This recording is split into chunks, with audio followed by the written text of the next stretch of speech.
sigue tú, Carlos.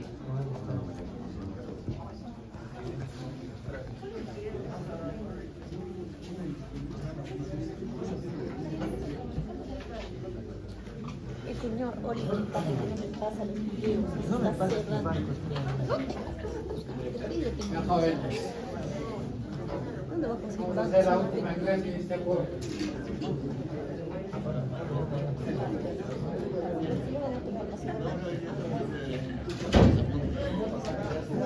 En realidad esta clase va a parecer un repaso de algunos capítulos que ya hemos tocado, pero en realidad no es un repaso. La patología ginecológica en la niña y en la adolescente es muy diferente a la patología ginecológica que se presenta en la vida adulta. Es por ello que actualmente existe una subespecialidad de la ginecología que se llama ginecología del adolescente. ¿Ya? Amerita estudios de pediatría y ciertas especialidades afines a la medicina interna, como la endocrinología. En realidad se hace un capítulo que se llama endocrinología ginecológica.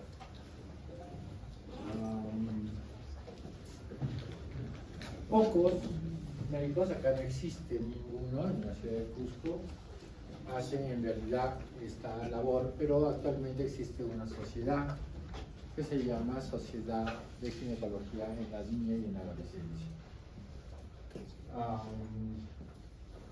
Una de las patologías que más difícilmente vemos, no solamente porque es difícil de diagnosticar, sino porque es rara, son los trastornos de las glándulas sexuales.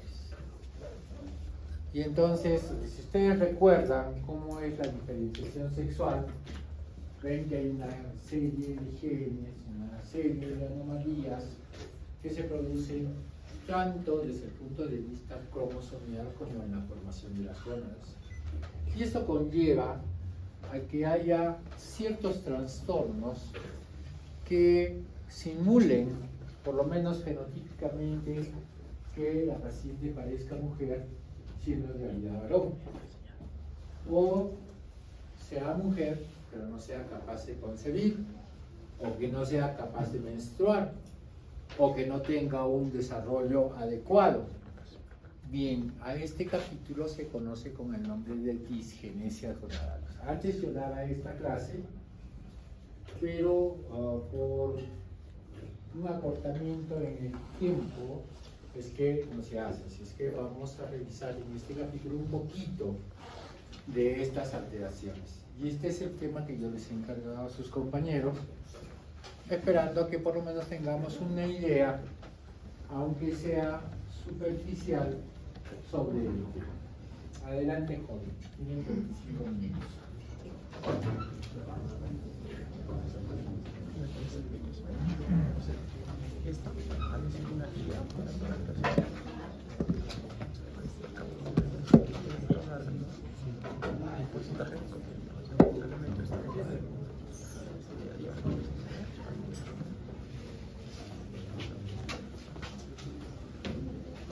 Ya, buenas tardes con todos, buenas tardes. En esta oportunidad vamos a presentar el tema de disgenesia gonadal.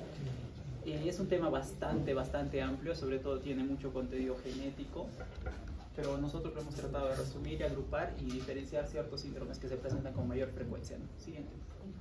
Esta es nuestra tabla de contenidos, son 6 puntos que vamos a tomar, un pequeño concepto de disgenesia gonadal con una pequeña agrupación que hemos realizado, o diferentes agrupaciones, y luego los principales síndromes, ¿no? Bueno, entonces nosotros para primero tener un concepto de disgenesia gonadal, vamos a ver que pertenece a los trastornos del desarrollo sexual. Y como ya nosotros ya conocemos, hemos visto en embriología que tiene que haber una formación y un desarrollo de las gónadas, ¿no? Entonces esta formación y desarrollo de las gónadas está siendo alterada en esta disgenesia, por eso es una disgenesia, ¿no? Prácticamente. Si fuera una agenesia no se hubiera producido, pero en este caso se produce, pero no tiene formación adecuada y tampoco va a tener obviamente una función adecuada. Entonces, como estas gónadas no se han formado adecuadamente, va a tener ciertos caracteres en la clínica y tanto a nivel de la persona, ¿no? Por ejemplo, no va a llegar a la pubertad, no va a desarrollar caracteres sexuales secundarios y otros también. Por ejemplo, los tres principales puntos que no se forman en la disgenesia gonadal es la diferenciación sexual, luego el desarrollo de la pubertad y finalmente la fertilidad. Obviamente, si no ha llegado a un desarrollo de la pubertad, no va a haber una fertilidad propiamente dicho, o va a desarrollarse la infertilidad en la paciente, ¿no? Y generalmente estas pacientes son púberes y adolescentes, ¿no? Por ejemplo, en este síndrome, que es una mujer fenotípica con 46XY, que nosotros sabemos que hay diferentes tipos de sexo, ¿no? De sexo genético, sexo fenotípico. Una mujer normalmente debería ser 46XX, pero es una mujer fenotípica normal, con caracteres sexuales no secundarios, sino con órganos internos, o sea, es decir, con ovarios, pero su carga genética es de 46XY, pero es una mujer. Entonces, en este tipo de síndrome, lo que principalmente trata o nos menciona la epidemiología es que se va a presentar de 1.5 de cada 100.000 mujeres nacidas con este síndrome. Es mayor el riesgo de tumores, sobre todo gonadoblastomas, y el promedio de diagnóstico es de 17 años. Obviamente una paciente no va a venir a los 17 años, ¿no? Viene un poco antes, pero el promedio de diagnóstico es este. Pero esta no es la disgenesia gonadal más frecuente, sino la más frecuente que hemos encontrado en diferentes estudios, es el síndrome de Turner, pero esta es una de las que más riesgo y más estudios genéticos y estudios epidemiológicos presenta. En cuanto a la clínica... Una corrección ahí. Este no es una mujer, este es un varón. Es un varón genotípicamente y es con cuerpo de mujer. Con cuerpo de mujer. Fenotípicamente es mujer. Ya, y justamente es por eso que no tiene ovarios, lo que tiene son testículos. Y por eso tienen que operarle los testículos, porque estos testículos en el interior van a ser un cáncer. Es decir, que lo has mencionado, por eso es que se le tiene que sacar no los ovarios, sino los testículos. ¿Ya? Corregir eso. Luego tenemos que hay diferentes manifestaciones clínicas, ¿no? Pero los principales síntomas que nos van a venir una paciente con es con amenorrea primaria. Entonces vemos esta adolescente o prepuber que no ha menstruado nunca, entonces ya nos debe guiar a un diagnóstico de disgenesia. Puede haber ausencia de caracteres sexuales secundarios, puede haber talla baja en ciertos síndromes, en otros tiene talla alta, por ejemplo, pero lo más común es talla baja, hay infertilidad obviamente, y hay hierros o aumentada de tumores gonadales, como en este caso, ¿no? Algunos conceptos que nosotros debemos de recordar es principalmente la determinación del sexo. Hay sexo genético, como ya les mencioné, un varón es 46XY y una mujer es 46XX. Hay el sexo gonadal, que está dado obviamente por ovarios y testículos en diferentes sexos, y hay el sexo fenotípico, que son las características externas, ¿no? Genes clave, ya sabemos principalmente que van a estar relacionados con la diferenciación sexual. El gen SRY, que va a presentar el desarrollo de los testículos en presencia de este gen. Y otros genes también que tenemos, que el SOX9, que el WT1 y el DAX1, que también están relacionados a la formación de las gónadas. Y algo que tenemos que tener en cuenta es el concepto de cintilla gonadal. La cintilla gonadal es un tejido fibroso que se va a presentar en las gónadas que están disgenésicas, y este tejido fibroso no es funcional, ¿no? Entonces es un método de diagnóstico también luego de realizar diferentes estudios, ¿no? Y vemos que la cintilla gonadal es toda esta parte clara que nos muestra que no tiene ausencia de diferentes tipos celulares y es más tejido fibroso, ¿sí? Entonces, para clasificar hay diferentes tipos de clasificaciones, pero nosotros podemos agruparlos dependiendo, ¿no? Según tres tipos hemos visto acá: según el cariotipo, según el tipo de afectación y según la clínica. Según el cariotipo tenemos un 45X, que es el síndrome de Turner, que es el más común, el 46XX, que es una disgenesia gonadal XX, y el 46XY. Según el tipo de afección tenemos gonadal pura, donde hay ausencia completa de la función gonadal, y por ejemplo el síndrome de Turner y la disgenesia gonadal pura propiamente dicha. Tenemos una disgenesia gonadal mixta, donde hay presencia de un testículo disgenético y una cintilla gonadal. Ya sabemos qué es la cintilla gonadal. Por ejemplo, un mosaicismo de 46X y 45X y 46X. Hay disgenesias asociadas a síndromes síndrome de Turner, síndrome de Nohan y otros, ¿no? Síndrome de Swyer también, que es el que hemos visto anteriormente. Y según la clínica, obviamente podemos agrupar los que producen amenorrea primaria, sin menstruación en la adolescencia, los que producen ambigüedad genital, donde no hay claramente genitales masculinos o femeninos, y los que ponen retraso puberal, ¿no? Ausencia de los caracteres que ya he mencionado. Y este cuadro lo saqué de un libro donde nos menciona prácticamente la etiología, la categoría de una clasificación etiológica de los trastornos del desarrollo sexual, ¿no? Tenemos todas esas categorías, pues prácticamente para que lo revisen, porque es bastante, como estamos mencionando. Bueno, continuando, vamos a hablar del síndrome más conocido y el más frecuente, que es el síndrome de Turner. Y dentro de las generalidades, el síndrome de Turner pues, es prácticamente una cromosomopatía, ¿no? Que afecta pues, a los cromosomas sexuales, o también se les denomina gonosomas. Recordemos, ¿no?, que nosotros tenemos prácticamente 22 pares autosómicos y un par sexual, ¿no?, que es el par 23. Entonces, acá es donde se va a afectar, ¿no?, en el par sexual.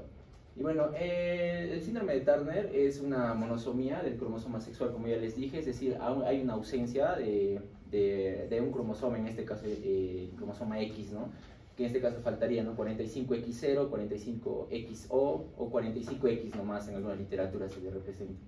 Y son pues fenotípicamente en este caso chicas, ¿no?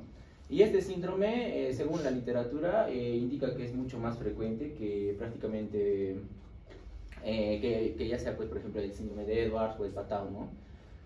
Como ya les dije, bueno, el nombre de Turner viene por el descubridor, el doctor Henry Turner en 1938, también se le denomina síndrome de Turner o monosomía X o síndrome de Bonnevie-Ulrich.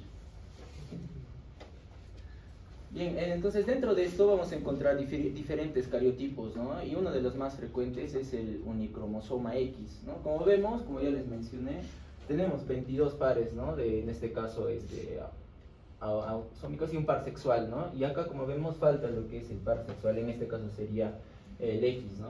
Para hacer 46XX como una mujer. Pero en este caso hay ausencia, ya sea puede haber ausencia total o ausencia parcial, en algunas literaturas también mencionan.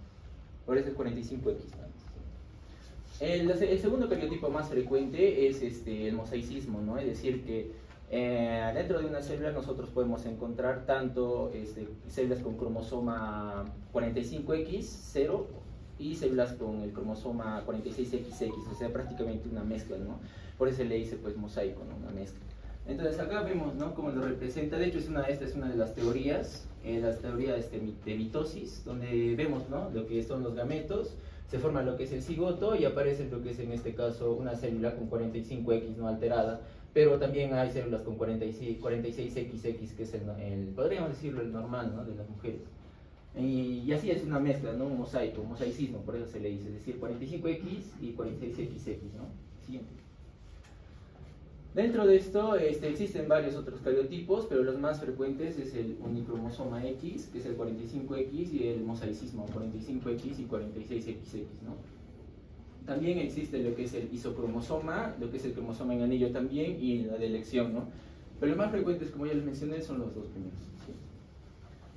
Hablando del origen y lo que es heredabilidad, bueno, como ya les mencioné, existen en sí dos teorías, ¿no?, que menciona la literatura: la teoría de la meiosis y la teoría de la mitosis. La meiosis hace hincapié en lo que es prácticamente la gametogénesis, ¿no?, donde indica pues que durante los procesos de división, en este caso meiótica, existe una alteración a nivel de cómo se reparten en sí lo que son los cromosomas, ¿no?, en la meiosis. Y eso ocasiona lo que es que un gameto no tenga pues una información, una información del cromosoma sexual, es decir, una ausencia. Y al unirse, ¿no?, al fundirse, por así decirlo, con el otro gameto, podríamos decirlo normal, del otro progenitor, nos ocasiona pues una monosomía, ¿no?, de los cromosomas sexuales. La teoría de la meiosis, como ya les mencioné, hace hincapié más que todo en la gametogénesis. Y ahora la teoría de la mitosis es la anterior que les mostraba, ¿no?, el mosaicismo genético, que pues es el fallo genético y se produce pues dentro de las primeras divisiones celulares del cigoto, ¿no?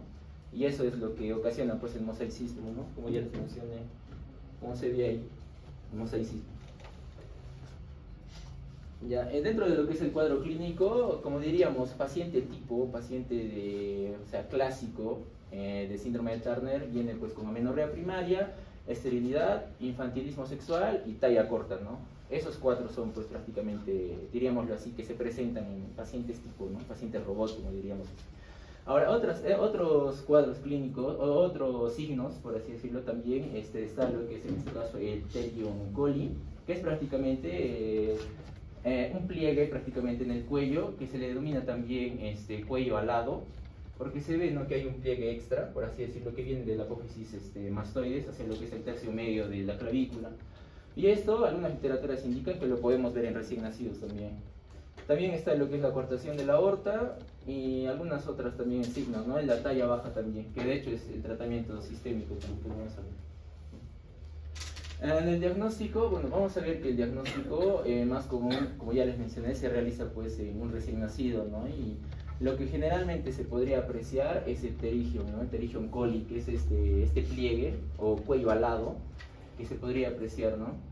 Y dentro de otros, como ya les dije, otros signos está lo que es la talla corta, ¿no? Genitales poco desarrollados y la menorrea. Bien. Dentro de lo que es el diagnóstico prenatal, bueno, se debe iniciar en este caso lo más antes posible, ¿no? Para poder en este caso iniciar el tratamiento a la mayor brevedad y máxima eficacia posible. Dentro de la literatura indica que se puede se puede confirmar lo que es el diagnóstico con una amniocentesis, ¿no? Estudio de lo que es el líquido amniótico entre lo que es la 14 y 16 semana de embarazo. Se puede hacer una biopsia coriónica también, menciona la literatura del noveno a doceava, de la novena a la 12ª semana de embarazo, y una punción micótica también mencionaba la literatura a partir de la semana 20 de embarazo. Y ya para terminar, el tratamiento, bueno, como es una afectación, diríamos así, cromosomial, el tratamiento en sí no existe, ¿no? Más, el tratamiento va más sintomático, ¿no? Y bueno, algunas literaturas también recomiendan que haya un tratamiento psicológico y psiquiátrico, ¿no? Esto ya sea para que asuman, pues en este caso la paciente, su genotipo con talla baja e infantilismo, ¿no? El tratamiento farmacológico se puede dar, ¿no? Como ya les mencioné, las pacientes pues son pequeñitas, ¿no? Talla baja, y el tratamiento pues, en primer lugar sería darle pues hormona de crecimiento, ¿no? Para aumentar o tratar de aumentar lo que es en sí la talla. Después, en este caso, se puede administrar lo que están en estrógenos y gonadotrofinas, en este caso para lo que son los signos de infantilismo, ¿no? Y ahora, esto también, algunas literaturas indican que se debe de hacer una extirpación de gónada cuando se detecta pues, lo que es el cariotipo, restos del cromosoma Y, ¿no? Para evitar lo que es que se produzca el gonadoblastoma, que está hablando justamente mi compañero. Ahora, las pacientes con síndrome de Turner pueden embarazarse, prácticamente no, pero podríamos intentar ayudar a la paciente con una inseminación, ¿no? En este caso, in vitro.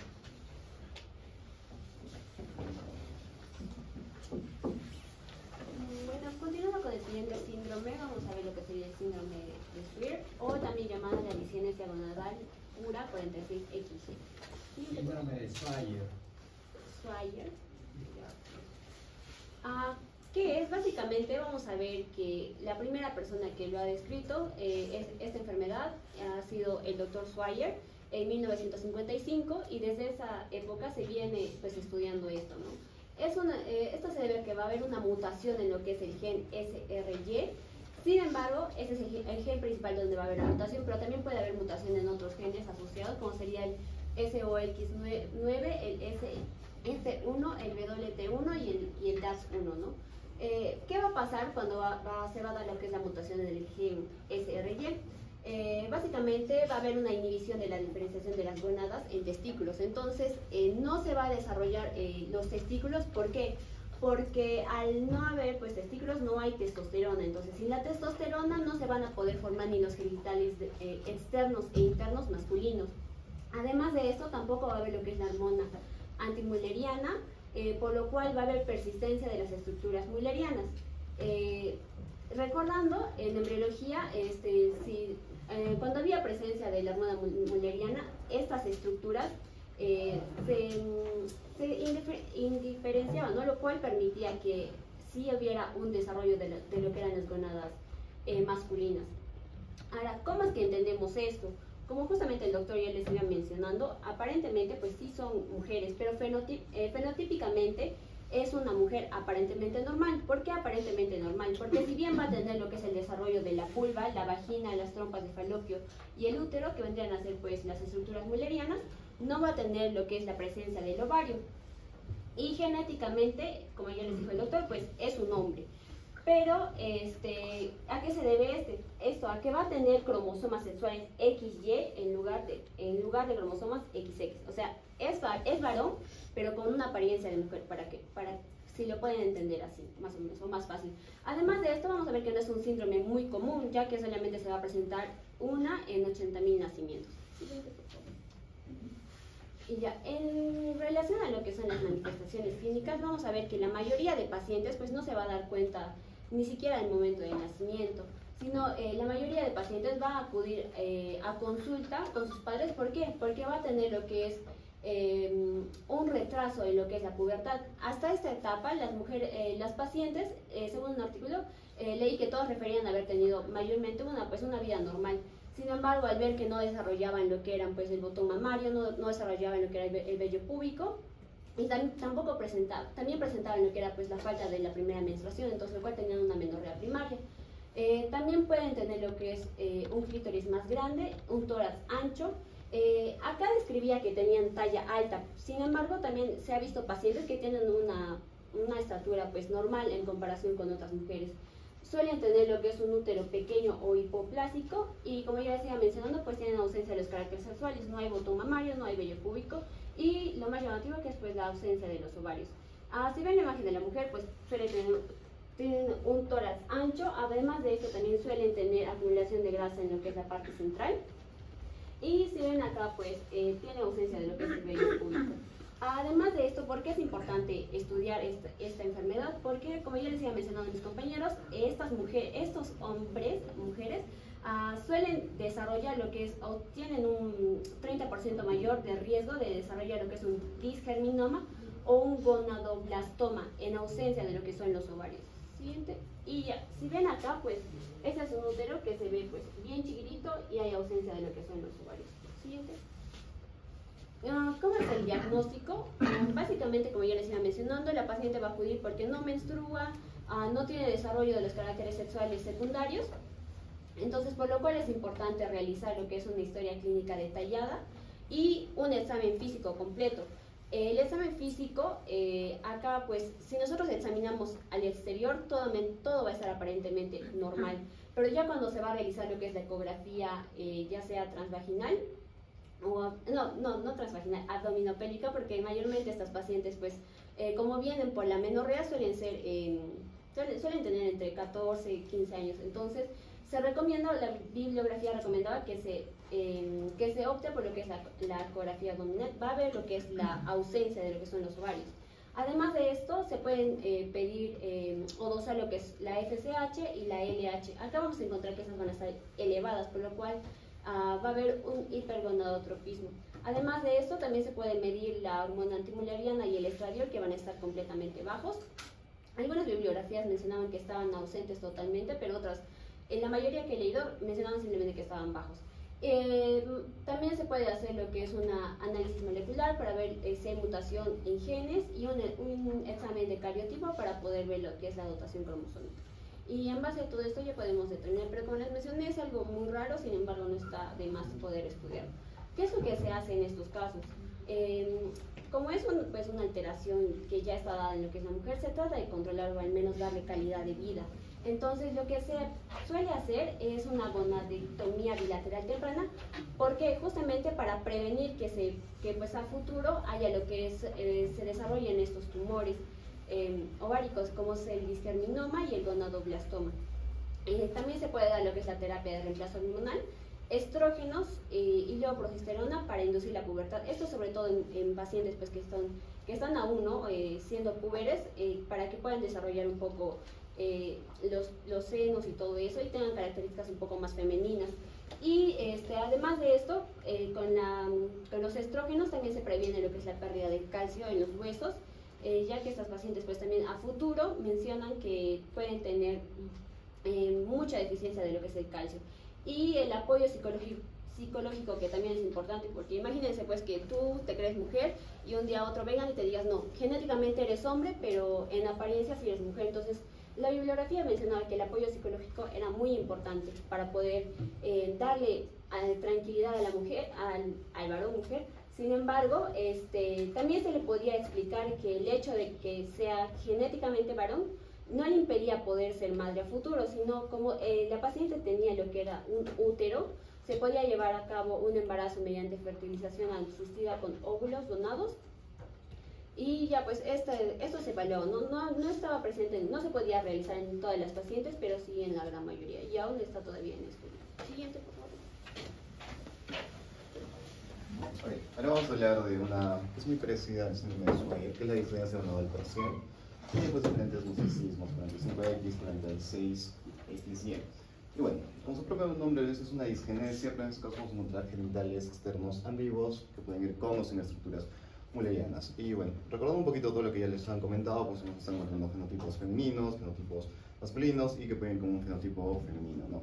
Entonces todos estos pues van con amenorrea, que van con ausencia de caracteres sexuales secundarios, etc. Este también, solo que en este sí que vamos a encontrar algunas características fenotípicas que sí nos pueden llegar a llamar más la atención, como pueden ser pues, ¿no? algún tipo de virilización, fusión de labios, micropene, tejido vesicular displásticos, pero es muy variado, ¿no? Incluso puede ser muy poco, por así decirlo, el cambio fenotípico, como una hipospadia, o tal vez una clitoromegalia muy pequeña. Entonces tenemos que todas las manifestaciones van a ir en todo este rango, o incluso pueden tener un ovotesis, que es como que un 50-50, ¿no? Pueden tener una parte de tejido del ovario y otra parte de tejido testicular. Incluso la bibliografía dice que hay pues, unilateral muchas veces, ¿no? 50% de acá para acá tienen de un tipo y de acá para acá del otro tipo. ¿Va? Entonces, ¿a qué se debe? Hay diferentes causas, bueno, diferentes genes que están involucrados. El primero de acá, el NR5A1, este se encarga de inducir factores esteroidogénicos que se encargan básicamente de formar o el adecuado desarrollo de las células suprarrenales y también de las gónadas. Entonces, si hay una alteración en el desarrollo de las gónadas, va a ocurrir alguna de esas alteraciones. Entonces, en el SRY, ya todos lo conocen, va a depender mucho de qué tan disminuida está esa función para ver qué tantas van a ser sus alteraciones. Del WT1, este se encarga de la formación de la parte renal, de las gónadas, lo mismo. Dependiendo de su alteración, va a haber, pues, si se encarga de la función de gónadas, va a haber alteración de su alteración. El de acá, el NR0B1, que es un nombre, el oficial, o DAX1, como todos lo conocemos, también ya sabemos su función. Este acá nos dice de que se va a duplicar, se va a triplicar, entonces va a antagonizar la función de SRY. Entonces, si va a antagonizar su función, la va a disminuir, también te va a generar estos cambios. ¿Okay? Eso es, en resumen, para que lo puedan entender de manera simple. Bueno, hay otros genes pues, ¿no? que se encargan del desarrollo testicular, todos esos de allá. Se encargan de una partecita pequeña pues, ¿no? en todo ese proceso y que obviamente si están alterados va a haber una alteración justamente en esa zona. Y como ya les dije, hay una variedad, una infinidad de presentaciones. Por ejemplo, acá vemos un glande con un clítoris, con un prepucio redundante, digamos, pues, ¿no? diversos grados de virilización, pues, ¿no? hidromegalias, incluso ya vemos una buena fusión pues, ¿no? de los labios mayores. Incluso pues, nos podría decir, ah, bueno, sí, parece pues, que sí, es algo más masculino, que tiene un prepucio redundante y cositas así, ¿no? Y bueno, también ya les dije de que incluso podríamos encontrar pues, que aquí solo hay un testículo y el otro pues no, podríamos sospechar una criptorquidia, etc. Y como ya les dije, ya está toditito esto, como es un genotipo masculino, muchas veces pues, pueden tener micropene, todos van a llegar con infertilidad recién en la adultez, pero cuando ya tiene un fenotipo más femenino, pues ya nos van a llegar, por ejemplo, en la infancia, en el pubertazo, incluso en el nacimiento, ya vamos a poder ver estos genitales disgenéticos. Okay. Entonces, ya que vimos pues, cómo orientar el diagnóstico, sus pruebas hormonales, evidentemente la testosterona va a estar disminuida o normal con tendencia a la baja. LH y FSH muy aumentada porque no va a tener un buen receptor gonadal pues, que haga su función, que la produzca el feedback. AMH disminuida o nula, estradiol disminuida en genotipos femeninos. Pruebas genéticas, ya pueden ver sus cariotipos, su FISH para desarrollar, todo lo que quieran para confirmar el diagnóstico. Las pruebas de imagen, evidentemente una ecografía, pueden tener también una resonancia magnética, si es que luego se planea hacer una cirugía para quitar pues, esta gónada que está mal formada, por así decirlo. El tratamiento, ya lo mencionó muy bien mi compañera, pues obviamente es el tratamiento hormonal, el reemplazo hormonal dependiendo de cómo ella se sienta pues, socialmente, fenotípicamente, para que pues, no le afecte mucho. Cirugía, apoyo psicológico y asesoramiento genético. Y las complicaciones, el gonodoblastoma. Más que todo está, bueno, ese riesgo está 30-50% y cuando se hace un cariotipo, usas que gen está mal, cuál era la causa. Si es un WT1 más o menos sube hasta el 50%, ¿no? Y obviamente esa es una cirugía profiláctica para poder sacar eso y evitar que pase a este tipo de cáncer. Siguiente diapositiva, por favor. Bueno, a continuación vamos a hablar acerca de la agenesia ovárica. La agenesia ovárica es genotípicamente, en este caso el paciente es 46XX. El problema acá cuál es, de que no ha habido en este caso el desarrollo de lo que es el ovario. Generalmente es una patología muy extraña. De hecho, si buscas bibliografía solo te hablan de reportes del caso, pero esto generalmente se da primero que es a predominio unilateral. Por ende, los pacientes no tienen una clínica muy florida y de hecho por lo general es un hallazgo incidental.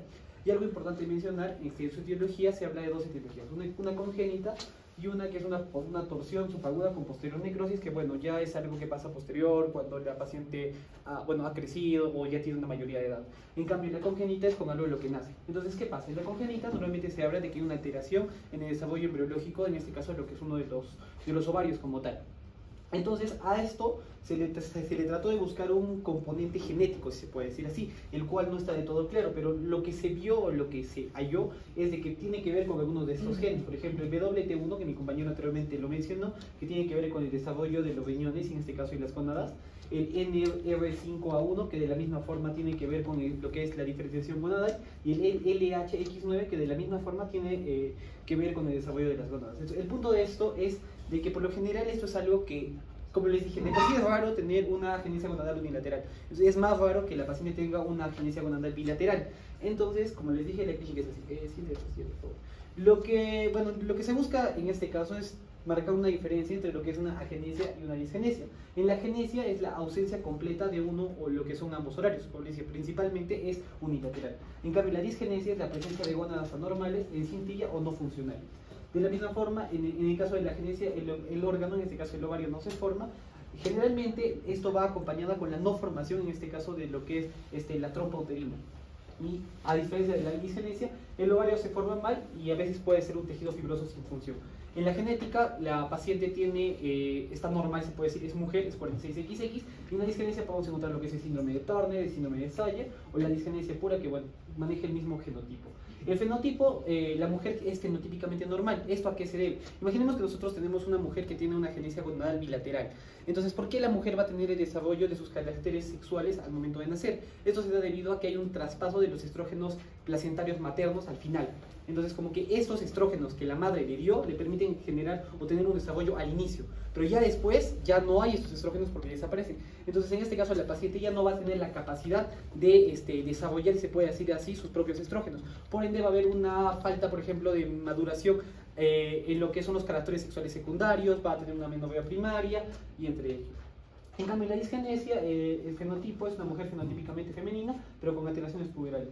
La clínica, como les dije, es dependiendo, generalmente si es unilateral no hay clínica, es un hallazgo incidental, y bueno, se habla acerca de amenorrea, infertilidad, y a veces puede haber, como les dije, un diagnóstico incidental. En cambio, la disgenesia, bueno, maneja una clínica similar. Y bueno, en el caso de tratamiento, en la agenesia principalmente se centra en lo que es si es uni o si es bilateral. Si es bilateral, generalmente se habla de terapia de reemplazo hormonal y lo importante es iniciarla antes para que la paciente se pueda desarrollar adecuadamente.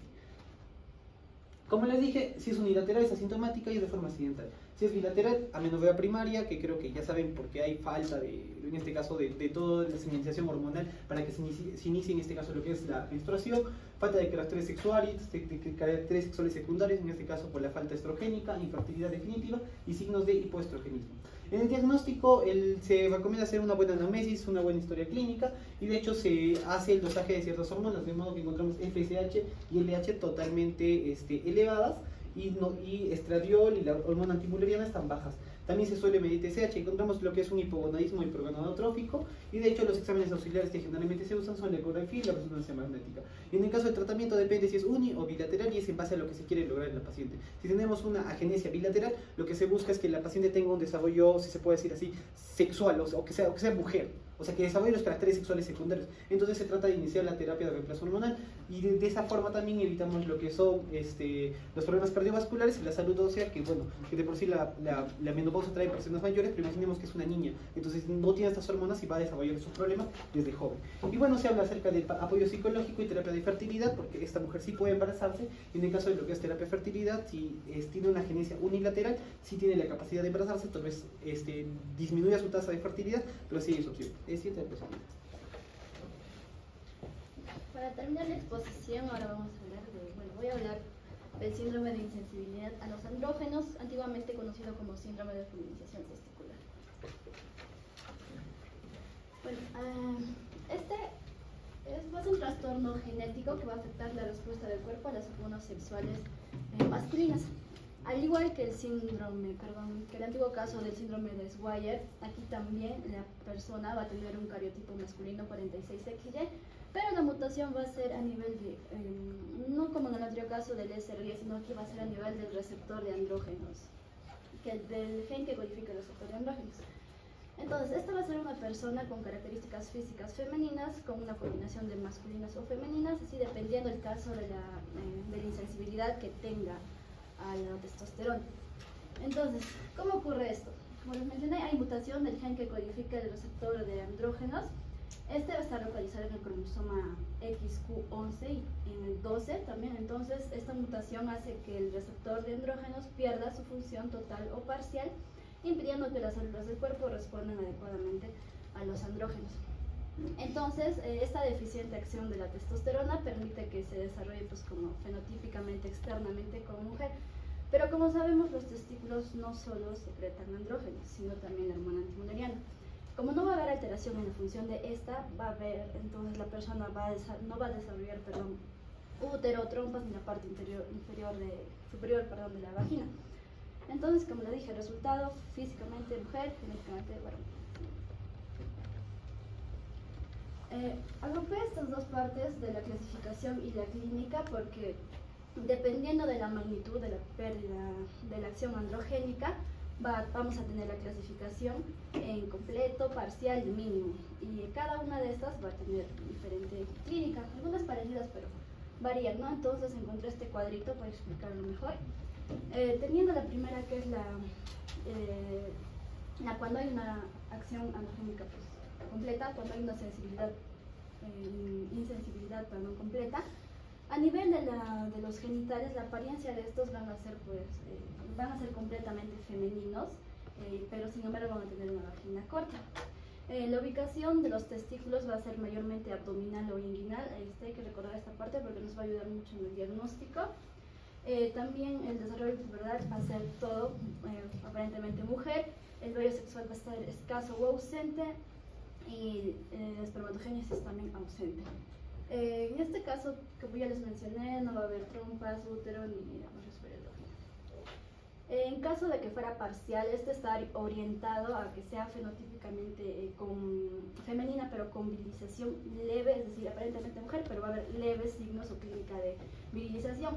Es decir, va a haber clitoromegalia, vagina estrecha, fusión variable de los labios. La ubicación de los testículos va a ser a nivel inguinal. Va a haber desarrollo mamario y leve virilización. Los vellos también van a ser escasos. En cuanto a la insensibilidad parcial, pero con una orientación más a masculino, vamos a tener que la persona aparentemente va a ser un poco parecido más a orientarse a un varón, pero esta virilización no va a ser completa, ¿no? Entonces va a tener hipospadias, escroto bífido, variable, también ubicación de las gónadas ya va a ser mayormente escrotal, va a presentar ginecomastia persistente y, como les mencioné, ligera virilización. Va a haber el vello sexual secundario va a estar ligeramente disminuido. En el otro extremo ya tenemos cuando ya hay una insensibilidad mínima. ¿Qué quiere decir aquí? Es que la persona ya física o aparentemente externo, ¿no? Ya va a ser masculina. Se va a ver aparentemente como un varón, pero bueno, la ubicación de las gónadas ya va a ser a nivel escrotal, puede tener ginecomastia y virilización también, pero tampoco va a ser completa. ¿Por qué? Porque a esta etapa también se le conoce como el síndrome de varón infértil. ¿Qué quiere decir? Que los genitales externos y el tracto urogenital interno Va a haber también un hábito ya como un hombre, porque ya va a estar identificado como un hombre aparentemente. No, va a haber este crecimiento del vello facial, todo corporalmente varón. Sin embargo, a nivel de la histología testicular va a variar desde la ausencia completa de elementos germinales hasta la detención de la maduración de la espermatogénesis. Es lo que le diferencia, que esta persona va a ser completamente infértil, ¿no? ¿Por qué? Porque como podemos ver aquí, la espermatogénesis ya está mayormente o gravemente deteriorada. Entonces son personas infértiles. En todas las etapas son ya infértiles. ¿Sí? Para el diagnóstico, al igual que las anteriores, vamos a basarnos en la clínica y en el dosaje hormonal. Sin embargo, estas personas llegan a consulta, depende, ¿no? Si hablamos de un adolescente, llega por amenorrea primaria o por alguna alteración que pueda notar a nivel de los genitales. Si ya hablamos de personas más pequeñas, ¿no? Como niños, son traídos por presencia de masas inguinales, hernias inguinales o incluso masas en los labios mayores. En este caso podemos utilizar también estudios de imagen, ¿no? Que nos pueden ayudar a ver la ausencia o presencia de estructuras reproductivas internas. Sin embargo, la confirmación genética se realiza mediante la mutación justamente de este gen. A nivel hormonal o el perfil hormonal que podemos encontrar en este tipo de personas son la testosterona total va a estar aumentada o normal, igual que la dihidrotestosterona también pueden estar normales, la LH va a estar elevada, la FSH puede estar normal o ligeramente elevada, el estradiol también puede estar normal o elevada. Aquí también la hormona antimuleriana también se puede dosar, que esta también puede estar normal o elevada, ¿no? Ya por último tenemos el tratamiento. En este caso el manejo va a requerir un enfoque multidisciplinario, igual que los anteriores también. ¿Por qué? Porque va a ir desde realizar cirugías, una terapia hormonal hasta apoyo psicológico, ¿no? La gonadectomía es la extirpación de las, bueno, se recomienda la extirpación de los testículos porque estos tienden a malignizarse. Sin embargo, encontré este cuadrito también donde orientan en qué momento realizar la gonadectomía. Si hablamos de una insensibilidad completa, se favorece que se realice una gonadectomía pues, a nivel postpuberal. Si fuera parcial, ya en ambos casos se prefiere la gonadectomía prepuberal. Y ya si fuera mínima, se recomienda no se realiza una gonadectomía, pero se recomienda la vigilancia, ¿no? Porque como les dije, tiende a malignizarse. La terapia hormonal, una vez después de la gonadectomía, se recomienda pues, justamente para mantener las características ya desarrolladas, ¿no? Las sexuales secundarias. Se recomienda dar estrógenos en fórmulas, pueden ser orales, transdérmicos o de depósito, y la dosis se ajusta depende de la edad. Luego el apoyo psicológico, por último, también importante es proporcionar un apoyo emocional tanto a la paciente como a la familia, ¿no? Para que se llegue a completar una identificación de género. Bueno, esa sería la bibliografía. Eso sería todo. ¿Preguntas?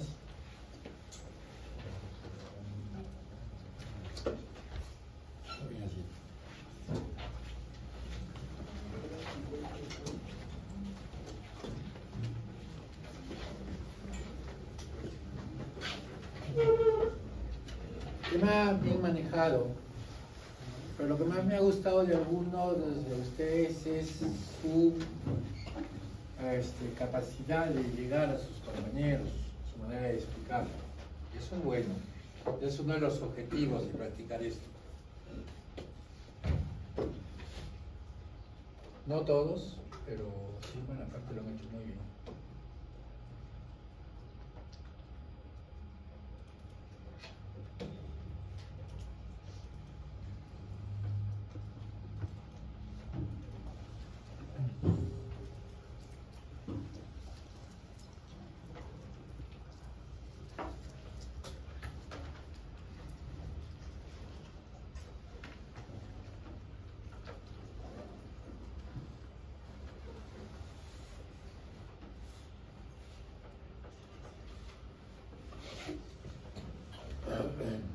Esta clase ya está subida en su clase virtual, en su aula virtual, así es que Ya supongo que la habrán leído. Lo primero que nos debemos preguntar es, ¿por qué viene la niña o la adolescente al ginecólogo? ¿Cuáles son las causas más frecuentes? ¿Cuáles serán? Amenorrea. ¿Qué otro motivo? Falta de desarrollo de caracteres sexuales secundarios, dismenorrea, ¿ya? Pero no son los únicos, ¿no? Y lo primero que debemos saber, pues, que en frecuencia no es muy frecuente que vengan al ginecólogo, van generalmente al pediatra, ¿ya? Cuando tienen experiencia el pediatra, quien nos lo manda a nosotros o lo manda al endocrinólogo. Las infecciones no están exentas, ¿ya? Pero es diferente una infección vulvar en una niña, en una adolescente y en una mujer que ya menstrua o que ya tiene relaciones. Son diferentes. La manera de tratamiento también es diferente, ¿no? Los trastornos menstruales, como bien lo mencionaba, la menorrea y la hemorragia. La dismenorrea quizás sea la causa más frecuente.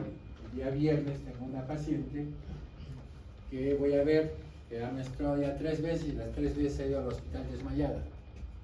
Entonces hay que descartar que no vaya a haber patología de origen genético, ¿no? Quizás una malformación. Dolor abdominal, ¿ya? Alteraciones en la mama, ¿no? Anticoncepción. No porque sean adolescentes, no quiere decir que no tengan relaciones sexuales. Y este es uno de los puntos que cuando hablemos de anticoncepción en el tercer aporte, vamos a tener que darle unos minutos para ver qué tan saludable es darle o no darle un anticonceptivo a una persona que es adolescente. ¿Cómo debe ser la consulta? Es mucho más especial cuando viene una mujer mayor. Generalmente hay que hacer un trinomio entre el médico, la madre y la paciente, ¿no? Recuerden que ella sigue siendo todavía una niña, ¿ya? Y que probablemente algunas de las cosas que yo voy a explicar pues lo va a entender mejor la mamá que la misma paciente, ¿no? Entonces es una relación médico-paciente especial. Con respecto a esto de la presencia del acompañante, a diferencia de la mujer adulta, esto se tiene que manejar con mucho cuidado, porque la niña va en algunos casos a solicitar que no haya nadie más que el médico.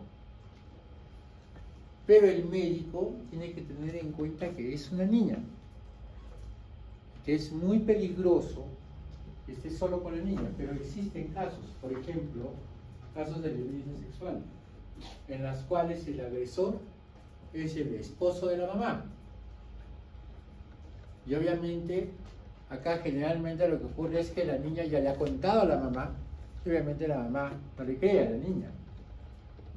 Entonces, por eso puede pedir que no esté nadie presente, menos personas extrañas, técnicos, enfermeras, solamente quiere hablar con su médico. O podría ser que la niña ha empezado su vida sexual, ¿no? Y en esos casos, pues, es muy difícil poder hablar delante de los padres para la paciente.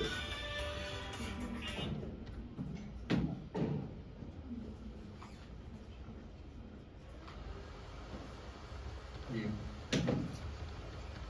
Y en esto todavía nosotros tenemos que tener ciertos criterios.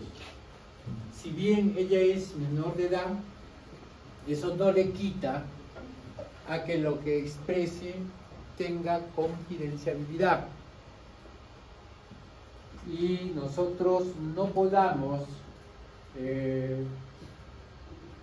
poder hablar con sus padres acerca del problema que tiene la niña, sobre todo en estos casos. Lo que no es lo mismo a que ustedes no denuncien el hecho. Que esa sí es una facultad de ustedes, porque de no hacerlo están siendo partes del delito, cómplices. Por eso es muy difícil el manejo de esta parte.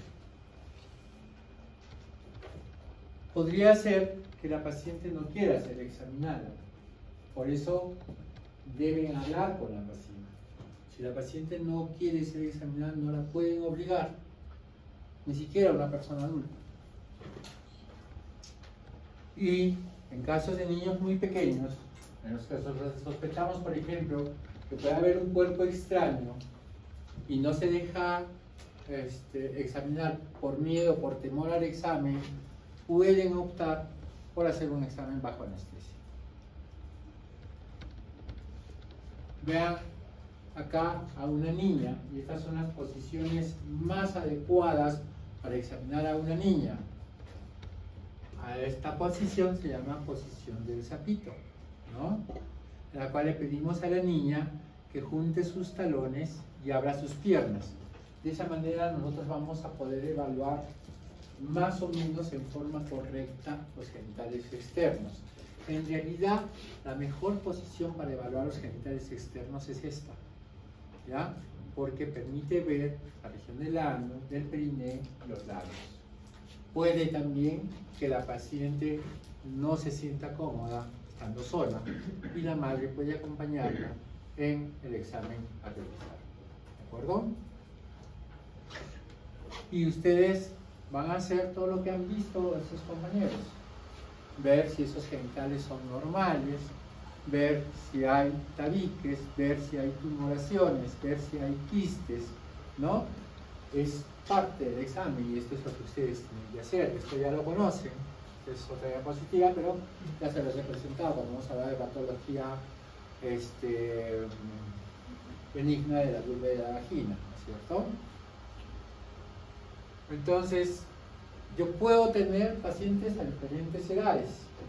Vean, a los 2 meses de nacida, ¿no? ¿Por qué me lo puede traer la paciente su mamá? Porque la ha bañado y le he encontrado que sus labios están pegados, porque no tienen labios. A eso se llama coalescencia de labios o sinequias labiales, ¿ya? ¿Y por qué ocurre eso?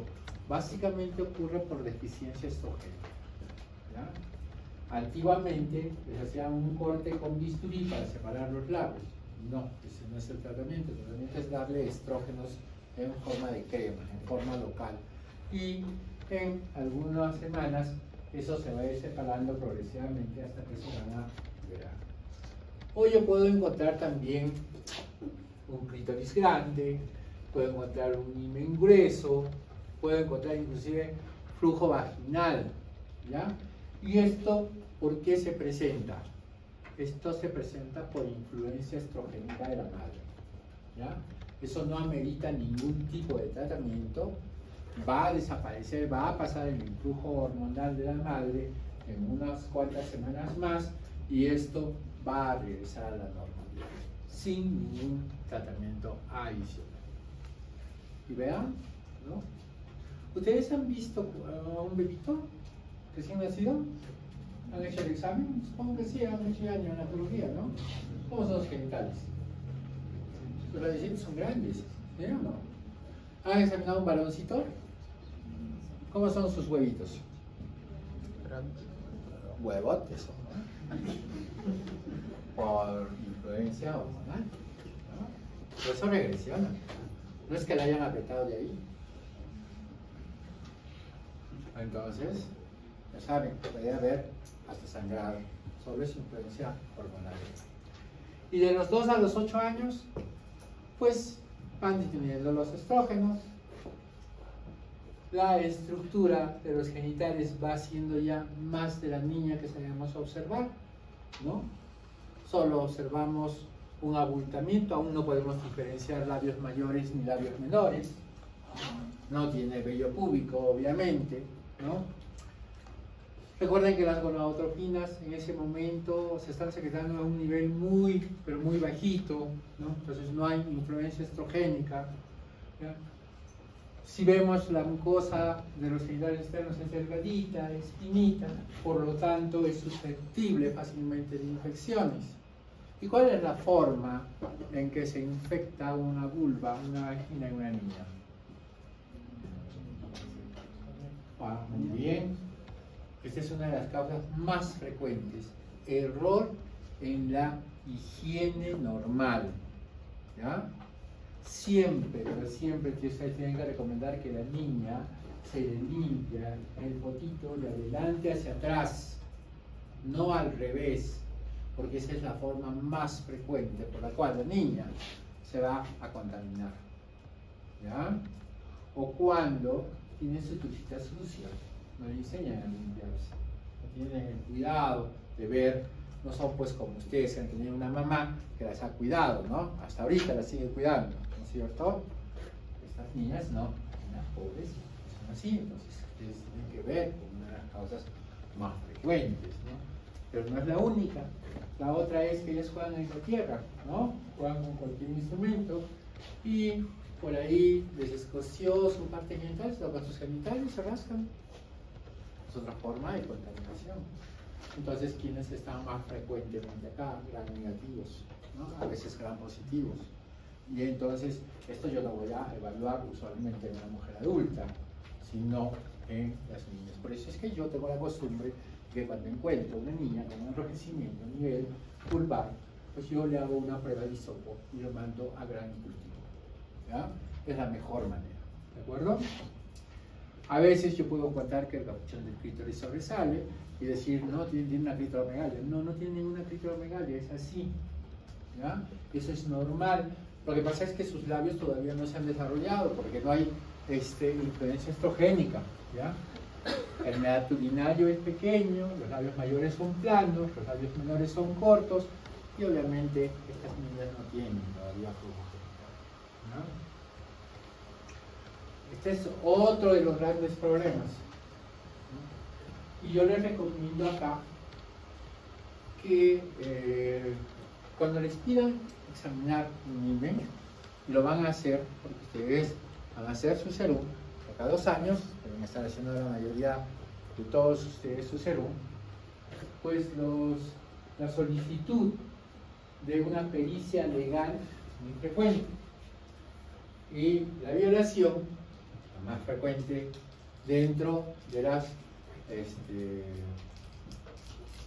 lesiones a niñas, ¿ya? Entonces, decir que un himen está roto es de mucho cuidado. Y aquí les traigo esta diapositiva a propósito. ¿Por qué?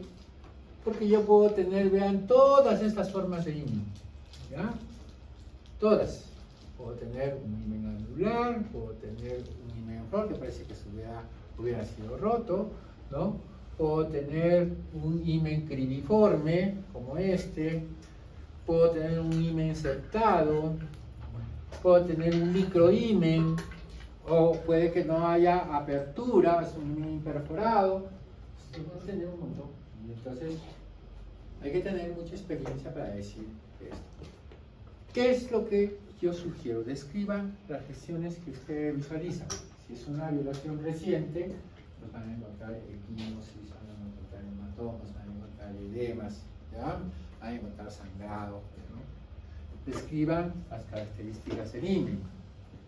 Es un himen redondeado, es un himen irregular, y si encuentran realmente lesiones como esta, ¿ya? Que en este caso no es una lesión, pero encuentran un himen que tiene desgarros, se llama esto, y que llegan hasta la base del himen, pues escriban eso, ¿no? Se observa un himen con aparentemente desgarros a horas tal, tal y tal.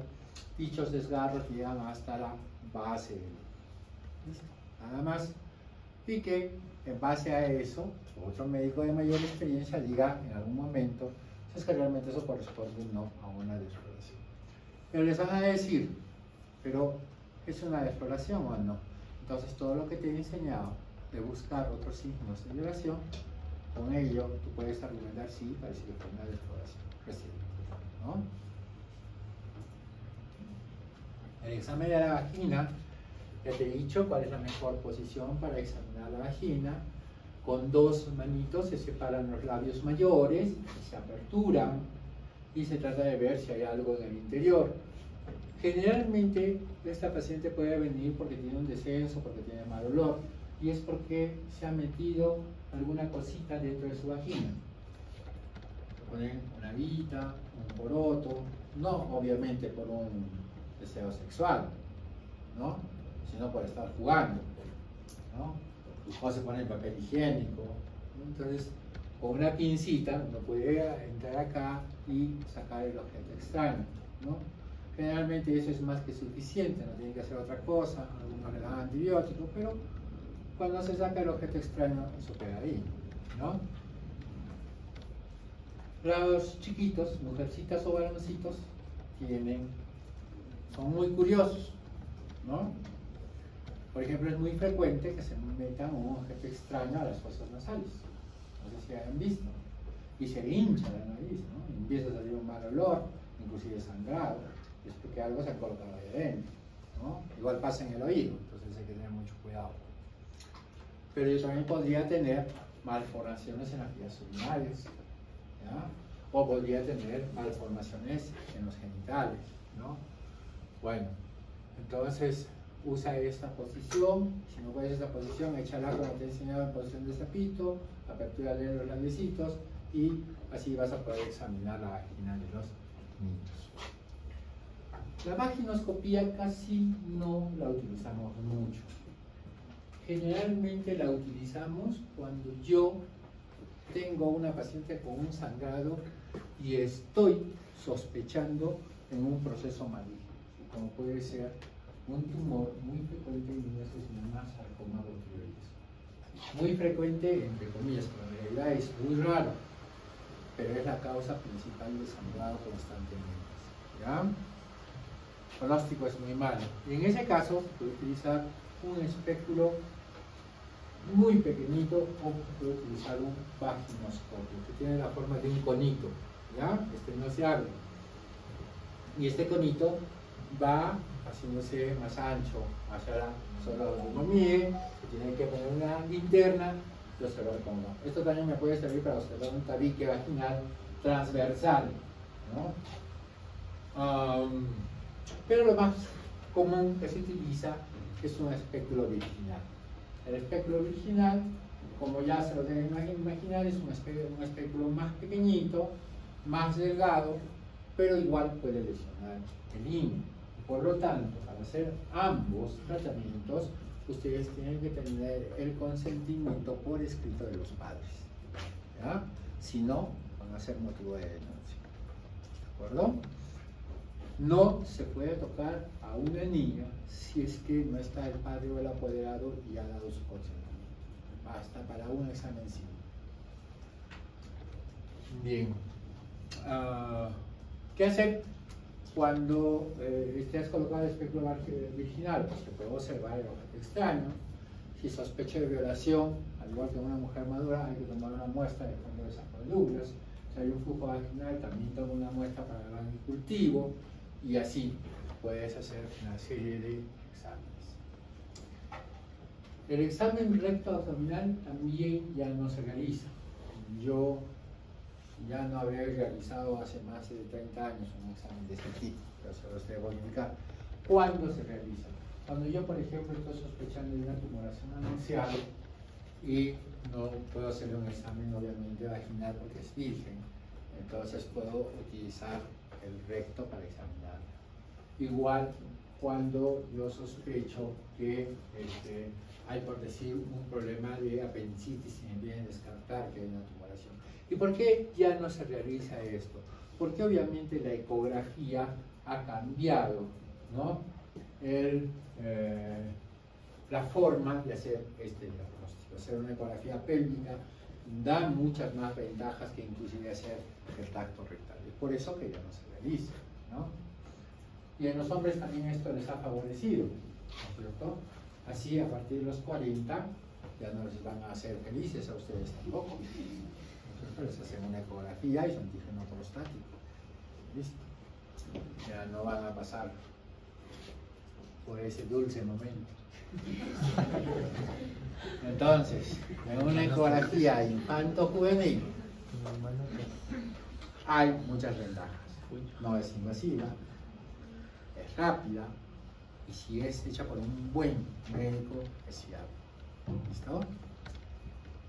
Y me permite a mí hacer diagnósticos como que de repente le encuentro útero y afuera estoy observando un pene, ¿no? Genitales vivos, hermafroditismo, pseudohermafroditismo, disgenesia gonaral, ¿cierto? O yo puedo descartar el dolor pélvico, saber si obedece a una masa anexial, si es una apendicitis, si es una diverticulitis rara en niños, pero se puede presentar, ¿no?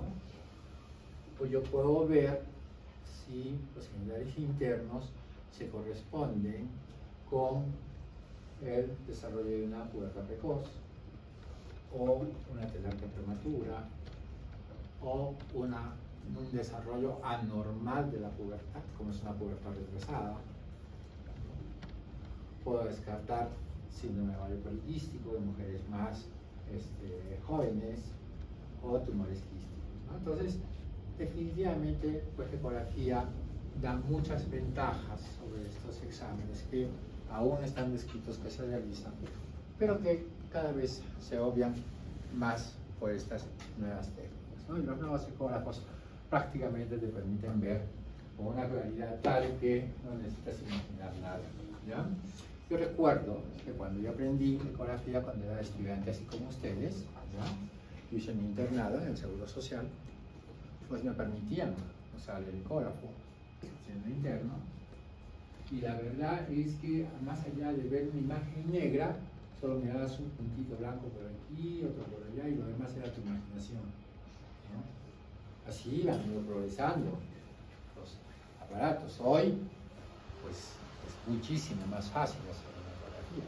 Yo les llamo la atención a mis internos porque a ellos no les nace hacer un estudio ecográfico. Cuando ellos, en su relación con ginecología y obstetricia, deberían aprender a hacer ecografías, por lo menos ecografía básica, ¿no? Entonces yo puedo encontrar en ecografía tumoraciones, puedo encontrar quistes, puedo encontrar tumoraciones medias raras, que me van a pensar en otras cosas, síndrome de ovario poliquístico, etc. Depende de lo que yo esté buscando, ¿no? Para eso yo te he enseñado que lo primero que tienes que hacer es una buena historia. Y ir solo al ecógrafo a confirmar tu diagnóstico que ya lo tienes en tu cabecita.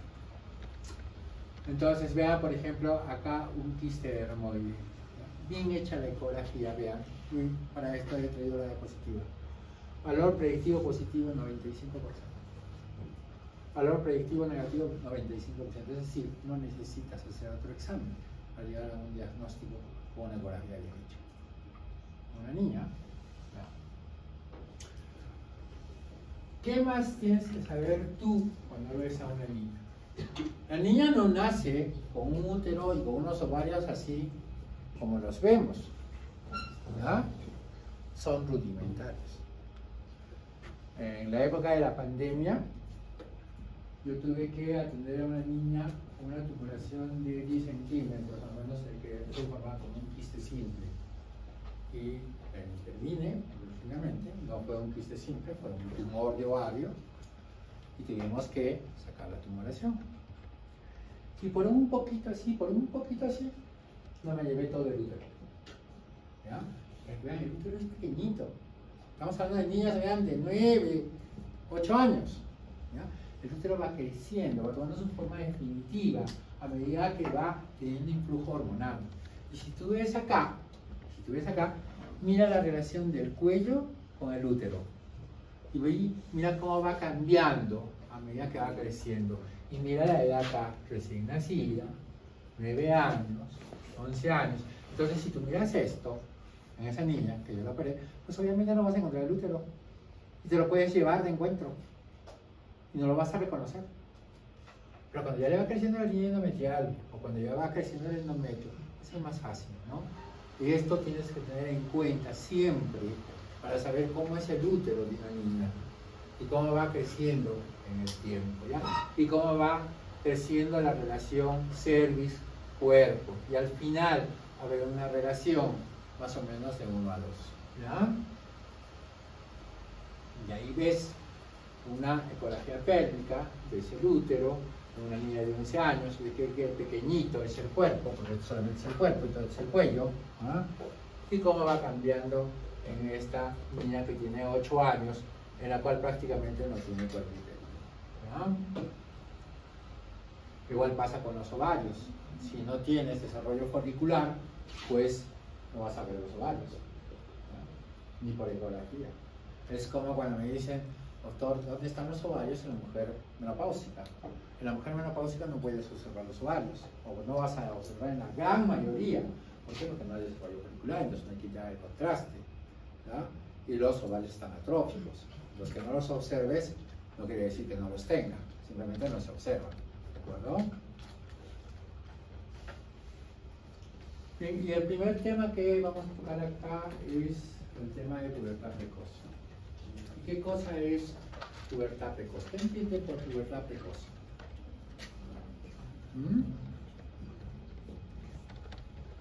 ¿Qué entiende? ¿Alguien tiene idea? ¿Una niña que menstrua a los 9 años, 10 años es pubertad precoz? Es el desarrollo de los caracteres sexuales en promedio, más o menos, antes de los 8 años. ¿Ya? Pubertad precoz. ¿De acuerdo? Y no solamente se desarrolla los caracteres sexuales secundarios, sino que aparece un síntoma fundamental, que es la presencia de menstruación. ¿Y en qué influye? Básicamente le preocupa a los papás, porque le dicen, hijita tiene 9 años, pero tiene sus senos como si fueran de una niña de 15. ¿No? Y eso lo han visto, porque siempre en la clase hay una niñita, sobre todo los que no son colegios de mujeres, que se desarrolla pues más rápido que otros, ¿no? A los 10 años ya tiene ya todas sus características sexuales secundarias. No sé si ustedes conocen o saben que la niña que más precozmente se embarazó fue peruana, ¿no? Tenía 6 años cuando se embarazó. Y esa niña no tuvo relaciones sexuales con su papá, eso se demostró. Lo que pasa es que en la misma cama dormían los 2 padres y 4 niños más, ¿no? Y esa es nuestra realidad, no son los errores. El hacinamiento es la causa fundamental de ciertas enfermedades, entre ellas tuberculosis. Entonces, eso pasa. Entonces, hay 2 tipos de pubertad precoz, una central y una periférica. ¿Ya? ¿Cuáles son los signos que a mí me van a decir que mi paciente está teniendo pubertad precoz? 2 son la telarquía y la pubalgia. ¿Ya? Esos son los síntomas, los signos que tú vas a buscar para decir si efectivamente tu paciente está haciendo una pubertad precoz o no. La etiología casi nunca la vas a poder determinar, no se sabe por qué algunas personas desarrollan más rápido que otras los signos secundarios. Obviamente esto se debe a un desarrollo del eje hipotálamo hipófisis ovárico, pero no sabemos por qué, en algunas despierta antes y en otras se forma más precoz. ¿Ya? ¿Qué podrías hacer? Pues nada, demostrar si efectivamente el eje está activo. Y eso lo pides pidiendo FSH y LH, ¿no? Y si tiene el comportamiento similar al de una mujer adulta, pues estás confirmando el diagnóstico, ¿no? Pero existen otras patologías que podrían estar relacionadas, principalmente problemas suprarrenales, tumores suprarrenales que podrían estar relacionados a la aparición de estos síntomas, ¿no? ¿Y qué es la otra cosa que les preocupa, ¿no? La otra cosa que les preocupa es que ellos saben, los papás saben, que si ella empezó a menstruar, ¿no? Entonces su talla va a ser baja. Y eso lo sabemos. Nosotros tenemos periodos de crecimiento rápido, ¿no es cierto? ¿Cuáles son los periodos de crecimiento rápido? A ver. Ustedes están haciendo pediatría. Antes. Eso es, ¿no? El primero y los 3 años, ¿no? Después, más o menos entre los 5 a los 8 años, ¿no? Y después hay unos bien característicos que aparecen más o menos a los 11, 12 años, ¿ya? Y que se presenta primero en las mujeres, ¿no? Ustedes se han dado cuenta de eso, ¿no? A la misma edad, las mujercitas son más grandes, son más fuertes y le estaban pegando a los chiquitos, ¿no es cierto? ¿Sí? ¿Es así o no? ¿Sí son abusivas, no? Bien, empieza la menstruación y se detiene esa fase de crecimiento. Va disminuyendo rápido. Lo que estaba creciendo rápidamente, empieza la menstruación y se va deteniendo la fase de crecimiento. ¿Ya? Esto pasa con las niñas. No va a tener esa fase de crecimiento, por lo tanto van a ser chiquitos. Bueno, acá la mayoría debe menstruar tempranamente, ¿no? Bueno, ¿cuál es el tratamiento para esto? Pues no es que vaya a inhibir la menstruación, lo que le voy a dar es hormona de crecimiento, ¿ya? O también en forma adyuvante, digamos, que le puedo dar análogos a la GnRH para frenar el desarrollo o la función del eje hipotálamico. Ya sabemos esto, ¿ya? Ya no voy a repetir esta parte. Entonces, ese es el tratamiento. Acá en pubertad precoz también hay que tener en cuenta que a veces cuando esto se presenta, les dije que uno de los síntomas más frecuentes es que el desarrollo de la mama, ¿ya? Básicamente del pezón. Y la mamá viene desesperada porque a su hijita le ha salido un tumor en el pezón, ¿ya? Ya les he dicho que es un tumor, si ustedes evalúan así sea unilateral, ¿ya? Ese es el botoncito, ¿ya? El pezón, que ha crecido un poquito más de lo debido, que no amerita ningún tratamiento y hay que tranquilizar a la mamá, ¿ya? Entonces, si yo tengo signos como los que les he mencionado, ¿ya? Entonces lo primero que tú tienes que determinar es la edad ósea. Y eso se pide con una radiografía de mano. ¿Listo? Y esto yo lo derivo generalmente al endocrinólogo, porque ya hablamos de nivel especializado para que él determine la edad ósea. Entonces yo puedo determinar, la edad ósea es normal, entonces hay que observar cómo son los papás. Si los papás son de este porte, pues no esperes un hijo de este porte, ¿no es cierto? Sí, generalmente son más altos los hijos porque tienen una mejor alimentación. El tamaño está determinado por la parte genética, por la parte ambiental y por la parte alimentaria, ¿ya? Si tú de chiquito no te enfermabas en el primer año con diarrea y resfríos, pues tu potencial de crecimiento va a ser alto, ¿no? Si tú en tu juventud obedecías a tu papá con comer, ¿no? Y tú comías, pues tu potencial de crecimiento va a ser alto. Pero si ha sido todo lo contrario, ¿de dónde quieres ser alto? ¿Ah? ¿De dónde no quieres tener osteoporosis a futuro? Si tu papá te decía, toma leche, y tú, nada. ¿No? Agüita ¿con qué? Con té verde, ¿no? Bajar de peso. Entonces, va a haber consecuencias. Recuerden que su pico máximo de edad ósea es los 18 años. Si ustedes no tuvieron un buen pico óseo hasta esa edad, ustedes son candidatas a osteoporosis, sobre todo las mujeres. Ya sabemos por qué. Pero si yo veo que mi edad ósea está acelerada, entonces yo estoy ante una pubertad precoz. Porque yo tengo que determinar, como te dije, ¿es periférica o es central? Listo. Si es una pubertad periférica, entonces yo tengo que determinar que efectivamente estoy ante un sexo femenino, ¿no? Y hago una ecografía y debo buscar tumor ovárico, descartar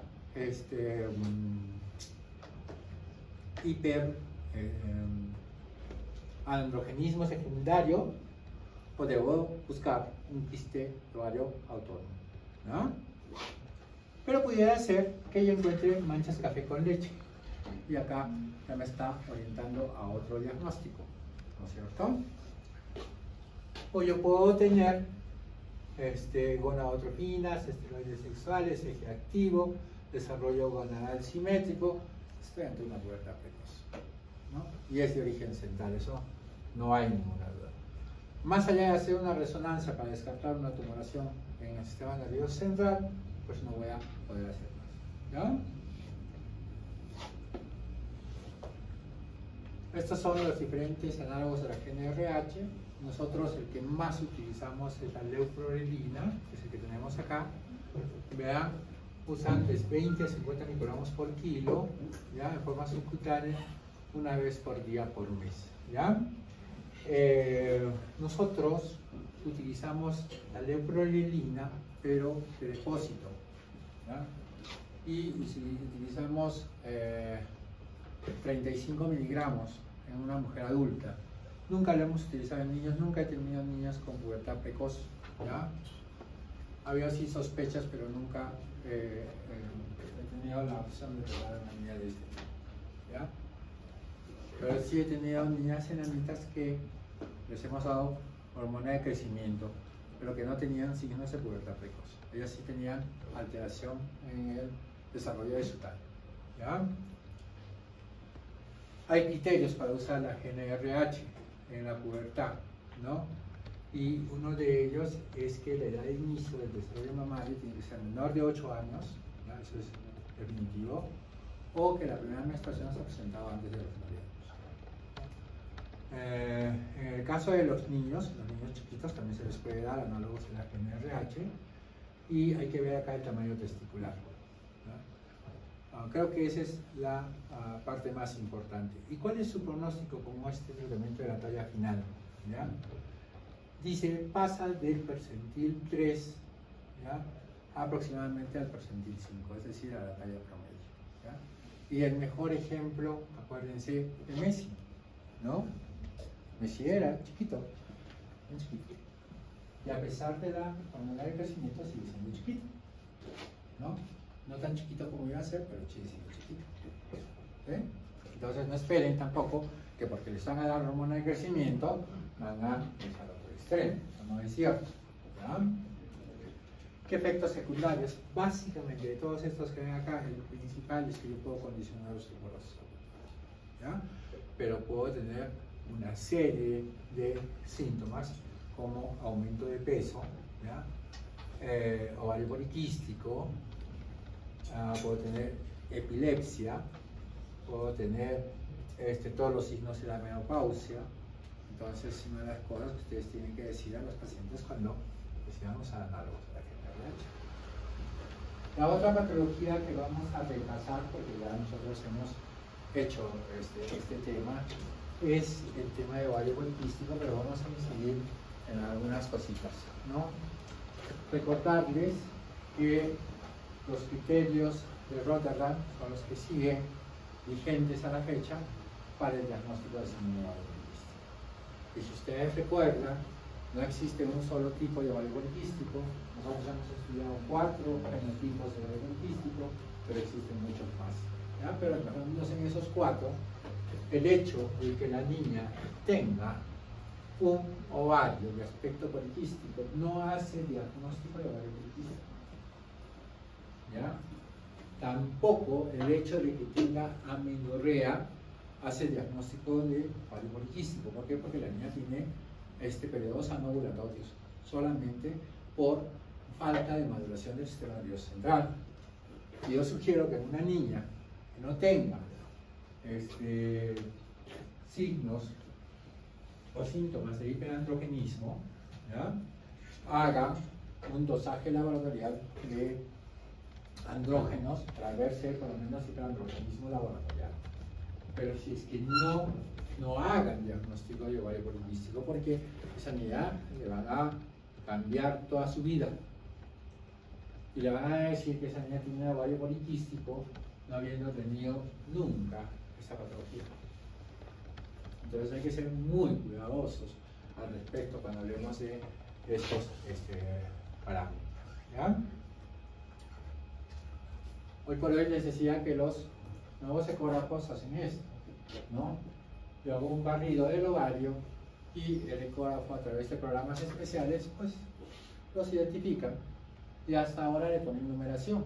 Yo puedo saber exactamente cuántos folículos tiene ese ovario, ¿no? Y puedo llegar a un mejor diagnóstico. Bueno, entonces solamente para que sepan que esto se realiza en 3D. Yo, mi ecógrafo todavía no realiza esto. Algún día tendré plata, me compraré uno de esos. ¿Qué otra cosa yo voy a ver? Ya les hablé acerca de las sinequias, así se observan las sinequias, así se observa la coalescencia, y lo que la mamá ve es que tiene un pequeño orificio y se preocupa. Bueno, pues en este caso, la vagina que debería estar hasta acá, está en sus 2 tercios superiores cerrada, pues ya les he dicho tratamiento para estos tratamientos y nada más, no necesitan ningún tipo de cirugía, ¿ya? Esto lo hicieron pues para, no sé, supongo que para tener relaciones económicas. Es como el frenillo del niño, ¿no? Ustedes saben que muchos tenemos frenillo sublingual, ¿no? Y antes había la paradoja que te decían que si tú tienes frenillo no vas a poder hablar bien. Lo llevaban donde el médico les cortaba el frenillo, ¿no? ¿Qué ha pasado? También pasaba eso con la circuncisión, ¿no? Muy arraigada a la raza judía, ¿ya? Felizmente que no, nuestros padres no tenían mucho apego a esa costumbre, si no todos también hubiéramos pasado por el cirujano, ¿no? Cuando usaban nuestro pequeño cuerpo. Hasta ahora se lo dicen algunos, sobre todo cuando el prepucio es muy cortito y causa dolor, ¿no es cierto? Entonces, pero es raro, felizmente. O yo puedo tener esto, que es lo mismo que hemos visto anteriormente, tratamiento, como les digo, solamente estrógenos, ¿ya? Felizmente que no es muy frecuente, pero tampoco es raro. Se ve con cierta frecuencia, ¿ya? Y acá sí te recomiendo que tú hagas una diferenciación de que estás ante unos genitales femeninos y que no vayas a encontrar por ahí signos de que te hagan pensar de que pueda ser un bebé masculino, ¿ya? Que esa es una obligación que debemos hacer en estos casos. Muy bien. En las prepúberes, vamos subiendo de edad. Bueno, en las prepúberes, una de las causas más frecuentes son las infecciones, ¿ya? Y como te digo, principalmente por malicia. No hay una característica principal que te haga a ti diagnosticar que se debe a uno u otro gen, salvo que la paciente ya haya tenido relaciones sexuales, ¿ya? Y antes de que me olvide, si tú en una niña encuentras un condiloma, tienes que revisar la vagina, ¿ya? Porque esa niña tiene abuso sexual. Igual para cualquier signo de una enfermedad de transmisión sexual.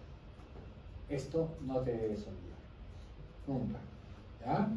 Si no, esa niña va a sufrir la desgracia más grande de su vida, ¿ya? Entonces, hay que buscar generalmente contaminación.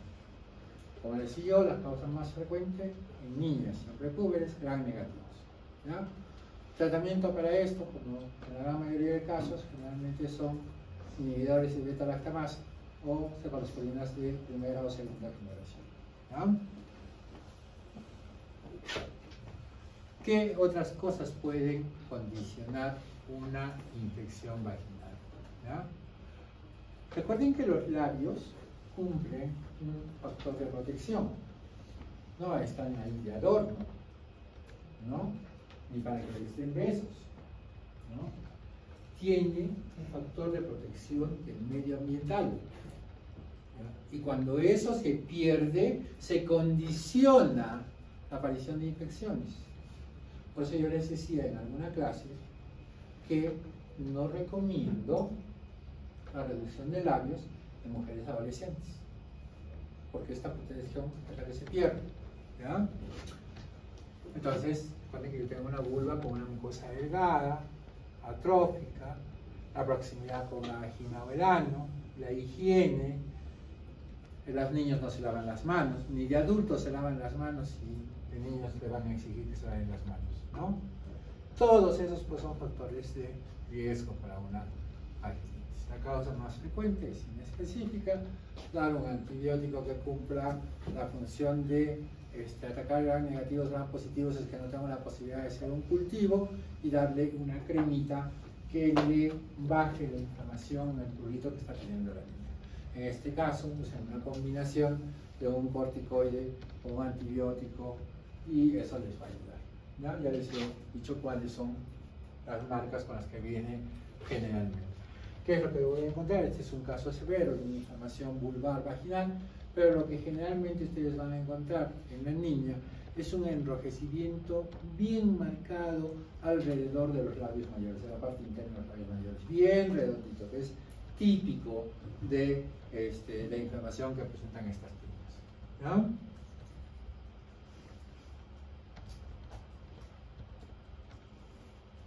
¿Qué más debemos hacer en parte del tratamiento? Ya les dije, higiene perineal, que se cambien su ropita íntima, que usen ropa de algodón, esto no me voy a cansar de repetir, que debe ser suelta, no usar irritantes de los genitales. Los baños de asiento yo ya no los recomiendo, ya los expliqué por qué, menos en niñas, ¿ya? Y se pueden usar cremas también que tengan estrógenos. A veces hay vaginitis específicas y muy relacionadas a enfermedades que ha tenido recientemente la paciente, problemas respiratorios, problemas digestivos, y que por contaminación también hacen esta contaminación. Lo único es darle el tratamiento que estuvo recibiendo el paciente, ¿ya? Si es una ETS, pues tiene que ser específico para la ETS, ¿no? Y hay que ser muy cuidadosos cuando yo sospecho de estos casos. El otro problema es la menstruación, el sangrado. Y hay que saber diferenciar si estoy ante la primera menstruación o estoy ante un sangrado patológico, ¿no? Porque si yo no examino, pues esto se me va a escapar, ¿verdad? Esto es muy malo. Todas las pacientes que tienen esto se mueren. Este es el sarcoma de Creutzfeldt, ¿verdad? Esto es un cáncer. Se presenta en niñas. Entonces, yo no puedo dejar de examinar por ningún motivo, ¿verdad? Y si tengo una tumoración anexial, los mismos criterios y otros que hemos estudiado para las mujeres adultas. Siempre tener mucho cuidado. Y obviamente descartar un traumatismo. Uno de los motivos más frecuentes por los que venían antes las niñas al consultorio eran que estaban jugando en el sub y baja, ¿no? Y estaban jugando con su hermanito. Y como su hermanito es un desgraciado, ¿no? Cuando está arriba, le sale y le deja caer, ¿no? O con la bicicleta, también se echa. Y manos de su mamá, no dicen nada, están asustadas, hasta que empiezan a notar una manchita de sangre. Y la mamá les examina y tienen una pelota en sus genitales. ¿Y por qué? Porque los genitales forman hematomas grandes, gigantes, forman verdaderos secuestros, inclusive pueden producir shock volémico. Pero la mayoría tienen un hematoma moderado, pero obviamente la mamá viene preocupada, ¿no? Doctor, tiene una tumoración. Entonces, ¿qué es lo que tú tienes que hacer? Lo que tú tienes que hacer ahí es darle un antiinflamatorio que le calme el dolor, ponle hielo y observas, por lo menos unas 2 o 3 horas. Si la tumoración no crece, pues ahí queda, eso se va a reabsorber, no necesita ningún tratamiento específico. Pero si la tumoración crece, tienes que irte a sala de operaciones, tienes que hacer un corte, buscar el vaso que está sangrando, ligarlo y nada más. Y ponerle puntos. Eso es todo el tratamiento, ¿ya? Pero hay que tener mucho cuidado con los golpes, con las convulsiones, ¿no? Ahora, si tú ya tienes desgarros, tienes rotura, obviamente tienes que hacer hemostasia y sutura.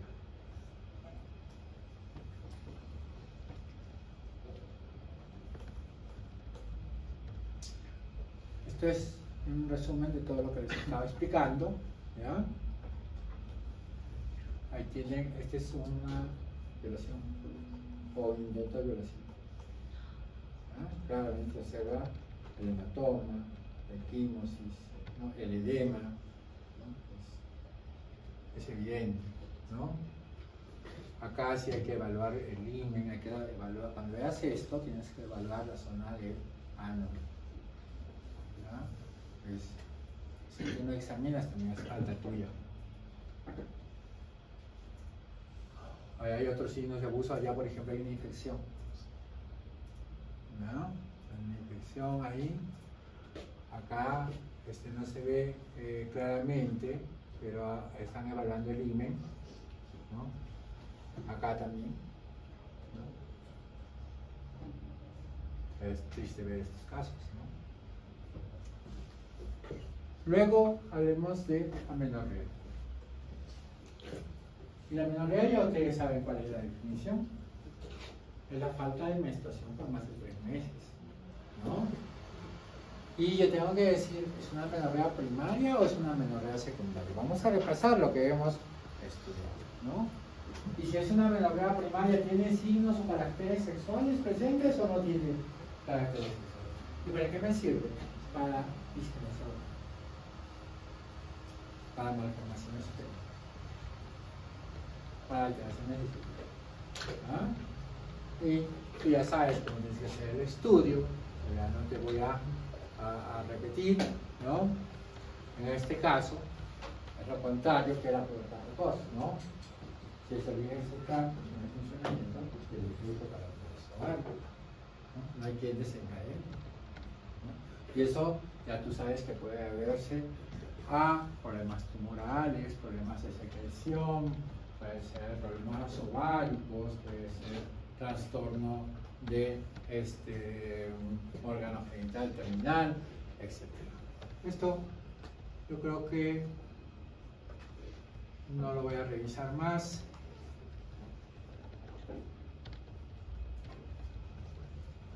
Algo que tenga que resaltar. ¿Cuáles son las malformaciones más frecuentes?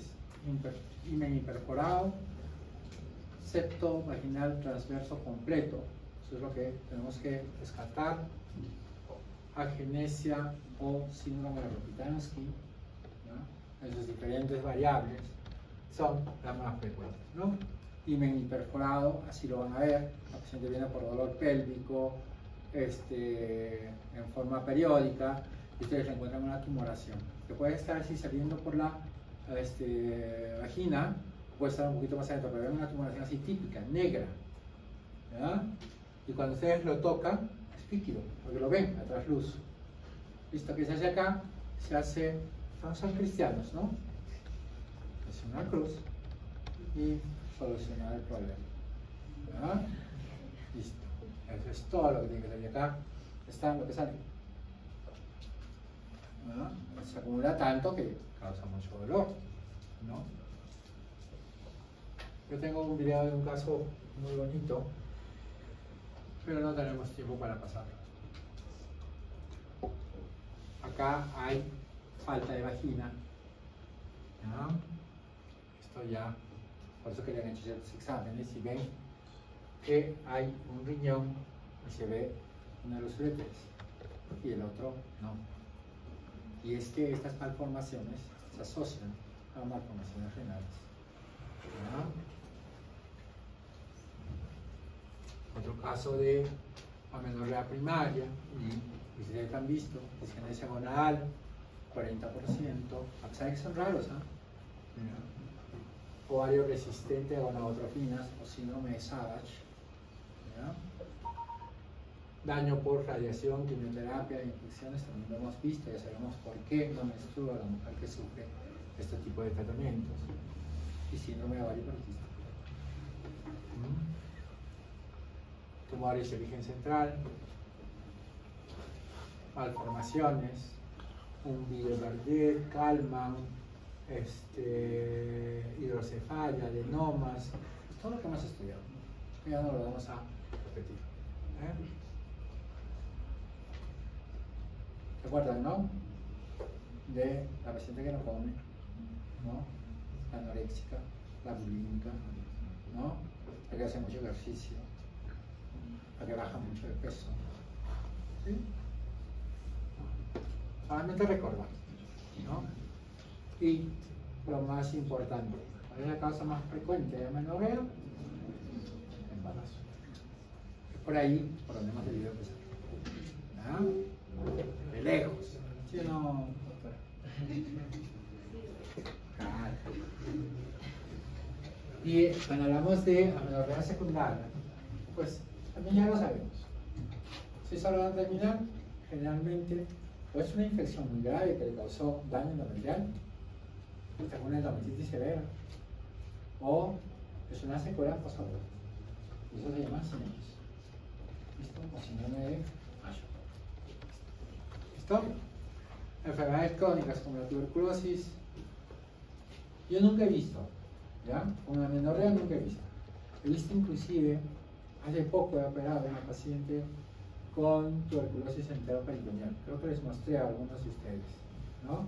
En la cual estaban todos los intestinos pegados, el epitelio pegado, pues era pelvis congelada, ¿no? Y tenía un quiste ovario y tenemos que llegar como sea, ahí está el quiste, ¿no?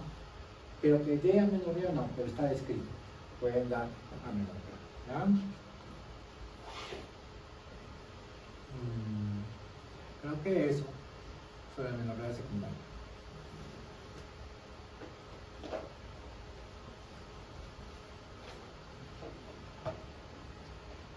Quizás hablarle un poquito de la amenorrea iatrogénica. Es que cada vez se utilizan más y más medicamentos sin receta. Y muchos, vean, son medicamentos que usamos frecuentemente. Los antidepresivos tricíclicos ya ahora se ha vuelto un poquito más estricto, pero siguen vendiendo sin receta, ¿no? Hay que tener mucho cuidado. Ya les habla también de la metoclopramida, un medicamento que se utiliza mucho para la función digestiva, ¿no?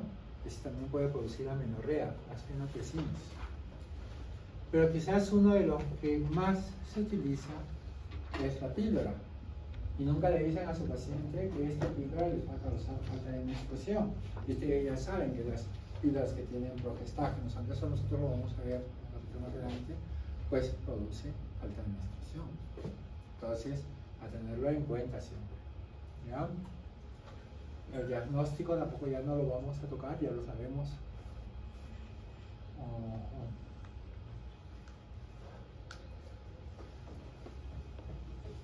Test de la progesterona, test de los estrógenos, test de las gonadotrofinas, ya lo hemos estudiado, no lo vamos a revisar, ya no hay tiempo.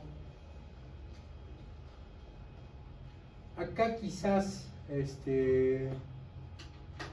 para tener en cuenta, es que el tratamiento del sangrado uterino normal por alteración hormonal en las niñas no se trata igual que en las adultas. Y si tú vas a tratar con anticonceptivos orales, en estos casos la dosis es mucho más alta. Si en una mujer adulta yo utilizo una tableta diaria para controlarle el ciclo menstrual, en una niña pues probablemente necesite 2 o 3 veces la dosis para poder producir el mismo efecto. Porque de lo contrario voy a producir una mayor hemorragia, ¿ya? Acá les dejo 2 algoritmos para amenorrea primaria y para amenorrea primaria con desarrollo de caracteres sexuales y sin desarrollo de caracteres sexuales. Revísenlo, es muy bueno y les va a ayudar a llegar a un diagnóstico fácilmente. Creo que ya estoy en hora, ¿no? Bien. Este es para amenorrea secundaria. Y acá, por ejemplo, vean, amenorrea secundaria. ¿Qué es lo primero que hacemos en una amenorrea secundaria? Descarte de embarazo, ¿sí? Pides tu HCG. HCG sale positivo, ya no tienes nada que hacer. ¿Listo? La mandas a control prenatal y continúe con su problema ya. HCG negativo, ahí sí tenemos problemas, ¿ya? Quiere decir, no hay embarazo y ahora, ¿qué está pasando? 2 pruebas, FSH y LH, ¿listo? La FSH y LH puede llegar negativa, como debería ser, o puede llegar ya con valores altos, ¿no? está indicando funcionamiento del eje hipotálamo hipófisis ovario. Muy bien. Entonces, yo tengo HCG negativa, 2 o FSH y LH, FSH elevada. Si yo tuviera una paciente en edad adulta y tengo FSH y LH elevada, yo digo problema ovárico. ¿Sí? ¿Estamos? ¿Me siguen? Muy bien. Entonces acá fallo ovárico prematuro. ¿No es cierto? Pero en la niña, ¿cómo se maneja esto? Entonces, que puede ser que el ovario esté dejando de funcionar tan tempranamente. Podría ser, ¿no? No lo sabemos. Tendríamos que ver acá qué otras patologías podrían estar asociadas, ¿no? Quizás una infección viral, quizás un problema de disgenesia gonadal, como los que han visto, no lo sabemos, pero eso es lo que hay que estudiar, ¿ya? Pero puede ser que tu FSH-LH sea normal. Y entonces, ¿qué le pedíamos? Prolactina, ¿no es cierto? ¿Tu prolactina está normal? Bien. ¿Tu prolactina está elevada? Pues que un tumor de origen central. ¿Listo? Sobre todo en una niña. ¿De acuerdo? Esa es la causa más frecuente de hiperprolactina. Por eso dice ahí, estudio de la gigatura. Y si la prolactina está normal, pide el TSH. Y pide el T3 o T4. 3 de preferencia. ¿Ya? Y entonces yo puedo tener que TSH esté elevada. Bueno, hay que hacer un estudio tiroideo porque esta es la causa que me está produciendo la alteración en la menstruación.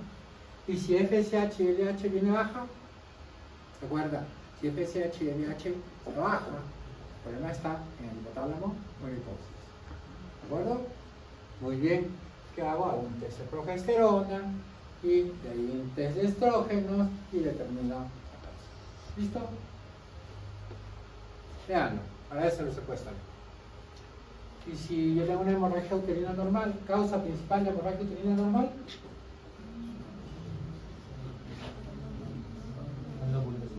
anovulación, por lo menos. Ya se lo sé volver a preguntar. No. Entonces, alteración de la segunda fase del ciclo. Sangrado, pero de tipo mecánico, no por efecto de la progesterona. ¿De acuerdo? Muy bien. ¿Cuál es el patrón de menstruación normal? Ya se los he dicho también. 80 centímetros, de 3 a 7 días. ¿No? ¿Qué más hemos dicho? Que tiene que ser periódico. ¿Qué más? ¿Qué nos falta? Que tiene que venir más o menos cada 28 o 35 días, aunque eso ha variado un poco, ¿no es cierto? Acá lo tiene, hemorragia por deprivación o por disrupción. Hemorragia por deprivación. Yo te doy anticonceptivos orales, ¿ya? Te doy 10 días, 12 días, 13 días. Sucede que vas a viajar a Cancún. Te vas a ir a Cancún a fin de mes. Pero a fin de mes te va a venir tu menstruación. ¿Quieres estar con tu menstruación? No, ¿no es cierto? Tienes que ponerte tu bikini y tienes que ir a disfrutar de las playas, ¿no es cierto? Entonces, te tomas anticonceptivos orales. ¿Listo? Faltando una semana, cortas tus anticonceptivos orales. ¿Listo? Hemorragia por deprivación. ¿Me entendieron? Viene la menstruación, se inicia nuevamente el ciclo y se va a Cancún. Feliz, porque no le va a venir su hemorragia por disrupción. Ciclo anovulatorio, crecimiento endometrial, no hay efecto de la progesterona y el sangrado se produce por efecto mecánico. ¿Listo? ¿Está claro? Este es impredecible. Esta no la podemos predecir. ¿Ya? Generalmente tiende a ser abundante. ¿Listo? Muy bien.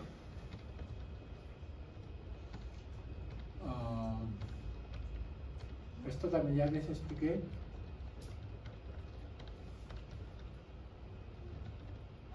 Ya les dije que no hablemos de metrorragia, ¿no? Esto ya lo voy a corregir. Ahora hablamos de sangrado uterino normal. Si el sangrado uterino normal es con la menstruación, sangrado menstrual abundante. Y así, ¿ya? Entonces ya no, ya acostúmbrense con nosotros nuevos términos. Pero si tuviéramos que hablar de un sangrado uterino disfuncional, Pues básicamente lo que yo estoy hablando es de un trastorno hormonal, siendo la no ovulación el más frecuente. ¿Ya? Listo. Y la orgánica depende de qué patología. Para esto tú tienes que acordar del sistema pálvico, ¿no es cierto? Y acá tienes que recordar solamente el pálvico, o sea, pólipos, adenomiosis, periomiomas y maligna. Listo. Nada que darle vuelta. Ginecología no tiene nada de difícil. Ginecología yo creo que es la especialidad más fácil. ¿Verdad? Era más sencillo. Yo puedo tener trastornos en el endometrio, claro. Depende de si yo tengo un ciclo anovulatorio, si tengo una disrupción de la fase lútea, o sea, no hay una concordancia entre la fase del ciclo ovárico y el crecimiento endovelial. Eso puede darse, es uno de los motivos más frecuentes de infertilidad. No más frecuentes, diría menos frecuentes, pero es uno de los diagnósticos que menos se diagnostican. Y entonces, si tienen causas de sangrado, hay un pólipo, hay unos miomas, ¿no? Yo puedo tener también hemorragia con ovulación, sí, claro, yo puedo tener hemorragia con ovulación. Y en este caso, puede ser que recuerden que, ¿cuál fase del ciclo es la que se altera? ¿La primera o la segunda? La primera. La segunda es constante, dura 14 días. Entonces esa primera fase se puede alargar, se puede acortar. Recuerden que la ovulación puede ser tan pronta como los 7 días o tan larga como los 21 días. Y por lo tanto, el ciclo va a variar en base a eso, variando de 21 a 35 días. ¿Ya? Entonces yo puedo tener trastornos de ese tipo. ¿Ya? Pero es rara en la juventud. Ya te he dicho, descarta embarazo, descarta siempre una patología orgánica. ¿Ya?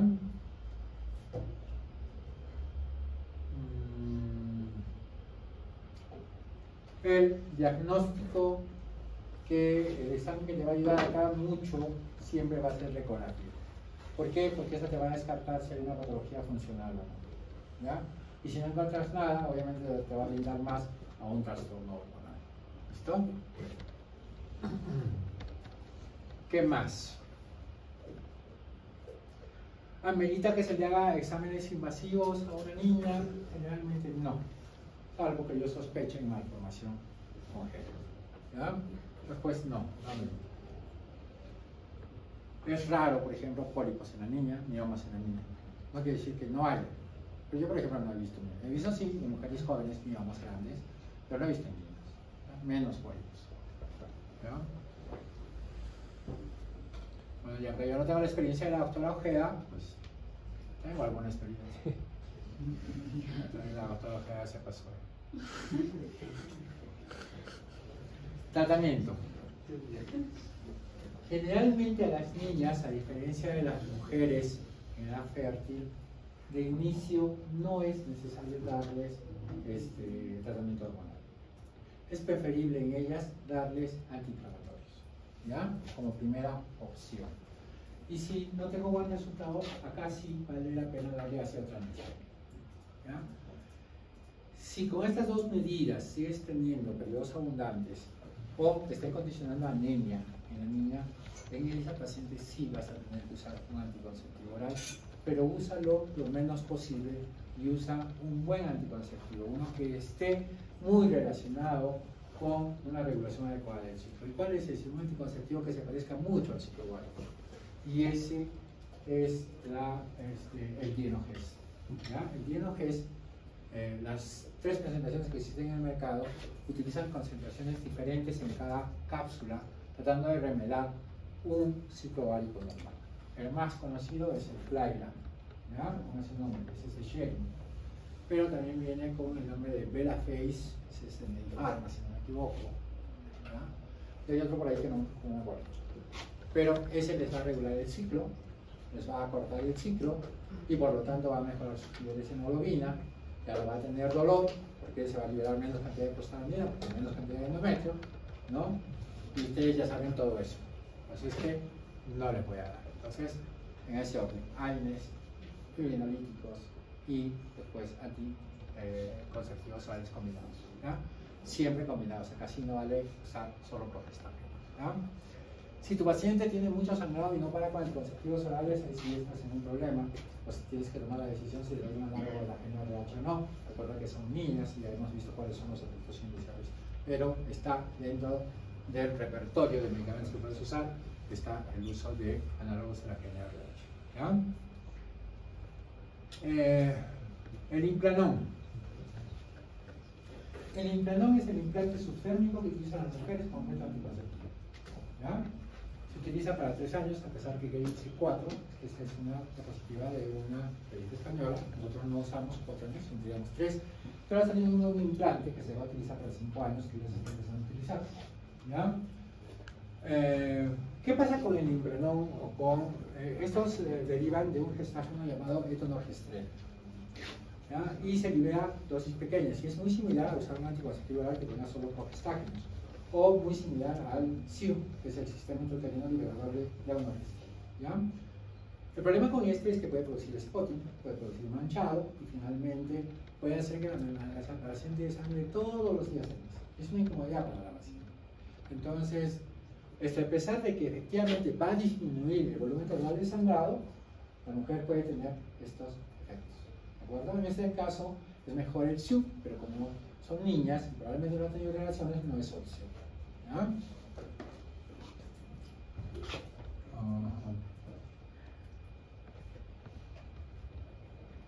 Entonces, determinar qué tipo de hemorragia es una por deprivación o es una por anovulación, y de acuerdo a eso brindar el tratamiento más adecuado.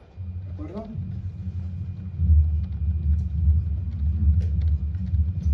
Y otra cosa más, que a pesar de que son adolescentes, por favor, no olviden que las pacientes deben tener protección contra el VIH. Entonces, este es el momento en que ustedes deben indicarle a la paciente que se vacune. Ya hemos visto cuándo es el momento adecuado para usar la vacuna, pero también hemos visto que a pesar de que tenga relaciones, no está contraindicado que se vacune si no se había vacunado hasta ese punto. ¿Listo? Y ahorita el Ministerio de Salud ha lanzado una campaña que ustedes lo van a ver en los centros donde se junta la gente, como los estadios, los centros comerciales, ¿no? En el que están incentivando al uso de la vacuna para el VIH. ¿Ya? Y obviamente, doble protección, ¿no? Tanto para no embarazarse como para evitar una enfermedad transmisión. ¿Listo? Muy bien, jóvenes.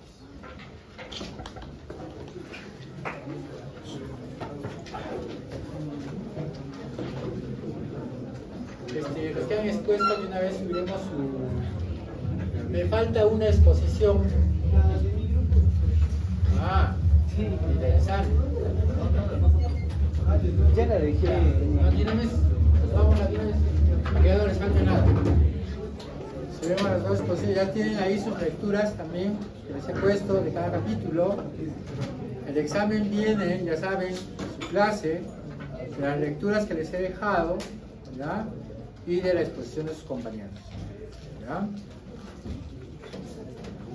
¿Cuándo vamos a tener el examen? ¿El lunes o el martes? El martes, doctores, 5 tienen examen de pediatría. Ya. Entonces el martes. Por favor, tienes que conseguir un aula grande. En esta aula no pueden dar. Si no tenemos aula grande, van a dar en 2 grupos. ¿Ya?